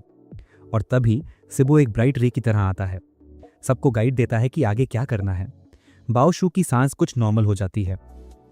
एम्प्लॉयज वापस अपनी सीट्स पर लौटते ही सबके फोन्स एक साथ बस करने लगते हैं। 1 महीने बाद कियान अपनी क्लास में बहुत ही सेल्फ सेटिस्फाइड होकर बैठा होता है। तभी मा यांग का कॉल आता है। वो बताती है फ्यूरी स्काई स्टूडियो उसकी पूरी टीम को पोच करने वाला है। ये सुनते ही कियान की हालत टाइट। वो तुरंत क्लास से बाहर भाग जाता है। ऑफिस लौटकर टेंडा का डिजाइनर एक्साइटेडली सिबो और बाओशू को अपनी बनाई लाल बच्ची वाली कैरेक्टर डिजाइन दिखाता है और देखते ही दोनों शॉक। क्यूट बच्ची की जगह उन पर नजर पड़ती है एक रेड ड्रेस वाली एच्ची हीरोइन पर। इधर कियान गुस्से से ऑफिस पहुंचता है, देखता है पूरा फ्लोर बिखरा पड़ा है। वो ड्रामेटिक अंदाज में कहानी बना लेता है कि सब लोग ज्यादा पैसा और बेहतर एनवायरनमेंट के चक्कर में कंपनी छोड़ के भाग गए। यांग रोते धोते उसे समझाता है कि उन अनग्रेटफुल लोगों की चिंता छोड़ दे, नए लोग हायर करेंगे और गेम को फ्रेश स्टार्ट देंगे। बस लॉन्च में 1 महीना बचा है और कियान अब खुद कुछ नहीं करना चाहता। उसे तो ये भी नहीं पता कि काम कितना हुआ है। वर्स्ट पार्ट, अगर वो सबको निकाल देता तो सेवरेंस पे देना पड़ता। तभी पीछे से पूरी टीम उसके पास वापस आ जाती है। कियान और मायांग शॉक, कहते हैं अगर फ्यूरी ने हायर कर लिया था तो तुम यहां कैसे? एम्प्लॉयज मुस्कुराते हैं। उन्होंने ऑफर इसलिए रिजेक्ट कर दिया क्योंकि टेंडा ही उनका असली घर है। उनकी आंखों में उम्मीद की चमक। ये कंपनी और यहाँ की फैसिलिटीज उन्हें एक रेनबो सनशाइन वाइब देती हैं। सबको यहाँ रियल क्रिएटिव फ्रीडम मिलती है और अचीवमेंट का फील भी। मायांग कंफ्यूज्ड, वो बोलती है फ्यूरी स्काई स्टूडियो तो इंडस्ट्री का लेजेंड है, वहां कौन नहीं जाना चाहेगा। तभी वैंग धीरे से कहती है लेजेंड तो हमारे सामने खड़ा है, और इशारा कियान की तरफ। कियान ऑकवर्ड, अरे मैं कोई लेजेंड वेंडर नहीं। और फिर नोटिस करता है कि ऑफिस इतना मेसी क्यों है। सिबो बताता है उन्होंने गेम जल्दी पूरा कर लिया और सेलिब्रेशन में सारे गुरिल्ला बन गए थे। फिर फाइनल प्रोडक्ट देखने एवी रूम चले गए, इसलिए ऑफिस खाली था। गेम मोड दिखाई देते ही कियान की आंखें लिटरली बाहर आने वाली होती हैं। आइडिया भी जबरदस्त और एग्जीक्यूशन भी सुपर्ब। बस थोड़ी सी पॉलिशिंग और ये गेम फुल ऑन हिट हो सकता है। सिबो फीडबैक मांगता है और बताता है कि लॉन्च तक फ्लॉज इजीली फिक्स हो जाएंगे, लेकिन कियान के माइंड में क्रॉस्ड वायर्स, कैसे रोके इनको गेम टेस्ट करने से। उसे एक आइडिया आता है, टीम बिल्डिंग प्रोग्राम। ये प्रोग्रेस स्लो करेगा और ज़्यादा पैसे भी लगेंगे। Perfect plan. अनाउंसमेंट होते ही हाइलियो एंटर मारता है एक अगली सेक्रेटरी के साथ मिस्टर ली की तरफ से। कमरे का पूरा वाइब अचानक बदल जाता है। एम्प्लॉयज़ बताते हैं कि वो कौन है। सेक्रेटरी आगे बढ़कर हाथ मिलाती है और कहती है अगर उसने फ्यूरी की तरफ से सबको ल्योर करने की कोशिश ना की होती तो उसे मिस्टर पीए की ग्रेटनेस का एहसास ही ना होता। अब वो फूही कैपिटल छोड़कर टेंडा ज्वाइन करना चाहता है। वो रिवील करता है कि फूही के मिस्टर लीजू ने फ्यूरी को कहा था कि टेंडा की पूरी टीम को स्टील करो और ट्रोल्स को हायर करके टेंडा के खिलाफ मलिशियस रिव्यूज भी लिखवाए। कियान की आंखों में चमक, फाइनली कोई मेरा हेल्पर बना। पर एम्प्लॉयज उसे ऐसे देखते हैं जैसे बस किड्नी निकाल कर बेच देंगे। सो मजबूरी में कियान उसे रिजेक्ट कर देता है और रूम से भगा देता है। जिम सेशन में एम्प्लॉयज डिस्कस करते हैं कि टीम बिल्डिंग कहाँ होगी। बाओशू बोले मुझे कहीं नहीं जाना, बस प्रोजेक्ट ऑयल रिग जल्दी खत्म करना है। तब वैंग एक लाइन बोलती है और बेचारा बॉय ट्रेडमिल से घिर पड़ता है। वो फ्यूरी स्काई स्टूडियो जाना चाहती है। वो चाहती है कि वहां के लोग मिस्टर पीआई को देखें कि रियल गेम डेवलपर होता कैसे है। कियान सुन लेता है, उसके कंधे पर हाथ रखता है और तुरंत अप्रूव कर देता है। वैन की दुनिया एकदम गुलाबी क्लाउड बना लेती है, पूरा सीन ब्लश कलर्स में। कियान के पास भी एक सीक्रेट मोटिव है, उनको दिखाना कि असली गेमिंग कंपनी कैसी होती है ताकि उनका मोराल डाउन हो जाए। लेकिन बाहरी फसाड में वो प्रिंसेस डायना मोड कहता है, मैं तो हमेशा से वहाँ जाना चाहता था क्योंकि वो वैंग की पुरानी कंपनी है। वैंग फिर से फुल डेलुलु मोड ऑन, सोचती है वो उसके बारे में और जानने जा रहा है। ट्रिप वाले दिन सब पहले लंच करते हैं। फिर कियान बताता है अगला स्टॉप फ्यूरी स्काई स्टूडियो है। पेरेंटल टोन, ये मैंडेटरी नहीं है, सब अपने टाइम का यूज़ फ्रीली करें। वैंग डीप थॉट्स में खोई है। ट्रिप का बजट 450K से रिड्यूस होकर 150K युआन हो चुका है बिकॉज वैंग ने हाइलू को गलत नंबर बता दिया था। बट कियान को वैसे भी डाउट था कि सिस्टम इतनी बड़ी रकम फन ट्रैवल पर अलाउ नहीं करेगा। मूव करते हुए वो मायांग को याद दिलाता है कि फ्यूरी में सवाल पूछें, स्पेशली उनके पास्ट फेलियर्स के बारे में, ताकि वो यांग के सामने गलती कर सके। लेकिन बेचारा कुछ समझ नहीं पाता। जब वो लोग फायरी पहुंचते हैं तो वहाँ का प्रोड्यूसर उन्हें अंदर आने देने में थोड़ा कंफ्यूज हो जाता है। उसे समझ ही नहीं आता कि टेंगडा अचानक यहाँ किस मिशन से आया है, और ऊपर से उसकी सेक्रेटरी का डाउट। उसे तो ऐसा लगता है कि ये लोग बदला लेने आए हैं क्योंकि पहले उन्होंने टेंगडा के एम्प्लॉयज़ को अपने जाल में फंसाने की कोशिश की थी। पर गाइस, कोई भी कंपनी ऐसे बदला थोड़ी लेती है, राइट? खैर, कियान और बाकी सारे एम्प्लॉयज़ का अंदर प्रॉपर वेलकम किया जाता है। और सच बोलो ना, सब लोग कंपनी के अंदर के वाइब से लिटरली हिल जाते हैं। ऑफिस के बीचों बीच इतना बड़ा गार्डन और उसमें crazy gaming setups, like seriously mind blowing. Kian सोच रहा होता है कि यार ये जगह बनाने में मिनिमम 1 करोड़ युआन तो गया होगा। फिर वो उस इंसान से मिलने जाता है जो यहाँ के सारे फाइनल डिसीजंस लेता है। सेक्रेटरी उसका इंट्रोडक्शन देती है, mister Zhu Muyan, gaming developer of the company. Handshake होते ही दोनों एक दूसरे को ऊपर से नीचे तक जज करना शुरू। मिस्टर झू को लगता है कि कियान अभी बच्चा है, बस कस्टम मेड ब्रांडेड सूट पहनकर अपने आप को ओवर स्मार्ट दिखा रहा है। दूसरी तरफ कियान के दिमाग में बस यही चल रहा है कि और कैसे रिच दिखूं और कैसे ज़्यादा पैसा उड़ा दूं ताकि एक्टिंग जारी रहे। उनकी ये साइलेंट माइंड वॉर देखकर सेक्रेटरी थक जाती है और दोनों को छोड़कर चली जाती है। फिर वो अपने टेक की सुपीरियरिटी का बड़ा ही स्पीच शुरू करता है। फिर पास की कैबिनेट से एक लिमिटेड एडिशन डॉल निकालकर कियान को गिफ्ट भी देता है। तभी पीछे से टेंगडा एम्प्लॉयज़ अंदर कूद पड़ते हैं और ज़ोर ज़ोर से समझाने लगते हैं कि उनकी कंपनी की टेक्नोलॉजी इससे कहीं ज़्यादा एडवांस्ड है, ये सब पुराना स्टफ है। कियान के हाथ पैर फूल जाते हैं। उसे पूरा डाउट होता है कि मुयान ये सब सुन रहा है। फिर वो आगे बोलते ही जा रहे हैं, यार ये जगह तो बहुत टाइट लगती है, हम तो टेंगडा के विशाल वर्क स्पेस के आदी हैं। कियान धीरे से मुयान की तरफ देखता है और भाई उसका बॉडी लिटरली एंगर से शेक हो रहा होता है। लेकिन टेंगडा एम्प्लॉयज़ को जीरो टेंशन। वो फायर ए की वर्क एनवायरनमेंट की बुराई पे बुराई करते जाते हैं, बेकार चीज़ों पे फालतू पैसा वेस्ट, और गेमिंग डिपार्टमेंट पूरी तरह फ्लॉप। कियान चुप करवाने की कोशिश करता है पर वान आराम से बोल देती है, अरे भाई यहाँ रूम साउंड प्रूफ है, कोई नहीं सुन पाएगा। तभी उसकी नज़र मिस्टर मुयान के एक्स बॉस पे पड़ती है और वो वहीं फ्रीज। मुयान गुस्से में पलटता है, पर जब वो डरी हुई वान को देखता है उसकी आंखों में डर की जगह हैरानी भर जाती है। उसे पता ही नहीं था कि वान टेंगडा ज्वाइन कर चुकी है, और उसे शौक ये कि उसने अपने गेमिंग ड्रीम से एक स्टार्टअप पे दांव पे लगा दिए। वो अचानक दरवाज़ा खोलता है और गुस्से में अपनी टीम को बिजनेस एक्सचेंज इवेंट में बैठने को बोलता है। अब फायर ए के एनपीसी जैसे एम्प्लॉय सामने बैठ जाते हैं और यांग इंटेरोगेशन मोड ऑन कर देता है। पहला सवाल, सैटरडे को इतने लोग ओवर टाइम क्यों कर रहे हैं? मुयान कंफ्यूज्ड, सैटरडे हमारे लिए नॉर्मल वर्किंग डे है। टेंगडा के एम्प्लॉयज़ एक दूसरे को देखते हैं, ओह मतलब ओवर टाइम का पैसा तो बहुत मिलता होगा। और सामने NPC employees confused, over time salary वो क्या होता है? मुयान दांत पीस कर बोलता है, गेमिंग इंडस्ट्री में ओवर टाइम पे जैसा कुछ नहीं होता। कियान को फायर ए की तरफ से एम्बैरेसमेंट फील होती है। वो यांग को धीरे से बोलता है, भाई ऐसे सवाल मत पूछ, उनको शर्म आएगी। मुयान अपनी सीट पर गुस्से से कांपने लगता है। तभी उसकी सेक्रेटरी बीच में आती है और फायर ए के प्रोजेक्ट्स के बारे में बताने लगती है। वो एक प्रोजेक्ट का नाम लेकर युआन के शोल्डर पर हाथ रखती है, इसने भी इसमें काम किया है। युआन उसे गुस्से से ग्लेयर करती है और सबके सामने बोल देती है, मैंने रिज़ाइन इसलिए किया था क्योंकि मुझे ले ऑफ लिस्ट में डाल दिया गया था, मैंने कंपनी को फेल नहीं किया। फायर ए के एनपीसी लूजर उस पर हंसते हैं, बस दूसरों की बेइज्जती है उनके लिए एंटरटेनमेंट। सेक्रेटरी वहाँ से निकलते हुए बोलती है, गुड कि तुम टेंगडा में सेटल हो गई हो। लाइक सीरियसली, उसने भी पब्लिक इंसल्ट किया और अब सिंपैथी मोड। कियान सिचुएशन संभाल लेता है। वो अनाउंस करता है कि युआन उसकी कंपनी में डायरेक्टर है और वो फायर ए के एम्प्लॉयज़ को टेंगडा की क्रिएटिव डायरेक्शन समझाएगी। युआन हेसिटेशन में अपना स्पीच शुरू करती है और पेई कियान की इतनी तारीफ कर देती है कि वो किसी हीरो से कम ना लगे। कियान मन ही मन सोच रहा है कि ये क्या बकवास है, और उसकी तारीफ से मुयान पे प्रेशर बढ़ता जा रहा है। अब स्टेज पर आते हैं मुयान खुद और न्यू गेम की बात शुरू कर देते हैं। साइड में बैठा हुआ मिस्टर ली अपने सेक्रेटरी को कोस रहा होता है कि वो उसकी बात नहीं मानती, लेकिन मजाक ये कि उसे उस आदमी का नाम तक नहीं पता जिसके बारे में बोल रहा है। सेक्रेटरी ट्राई करती है कि मुयान को रोके क्योंकि बुलेट मार्क एक कॉन्फिडेंशियल प्रोजेक्ट है, बट भाई ड्रंक ईगो बड़ा डेंजरस होता है, वो किसी की नहीं सुनता है। और वैसे भी लॉन्च में आधा महीना ही तो बाकी है। वो बुलेट मार्क के बारे में डिटेल्स पे डिटेल्स देता जाता है और सीबो का दिल वहीं बैठ जाता है क्योंकि वो साफ दिख रहा था इस गेम में जान लगी है, ये हिट होने वाला है।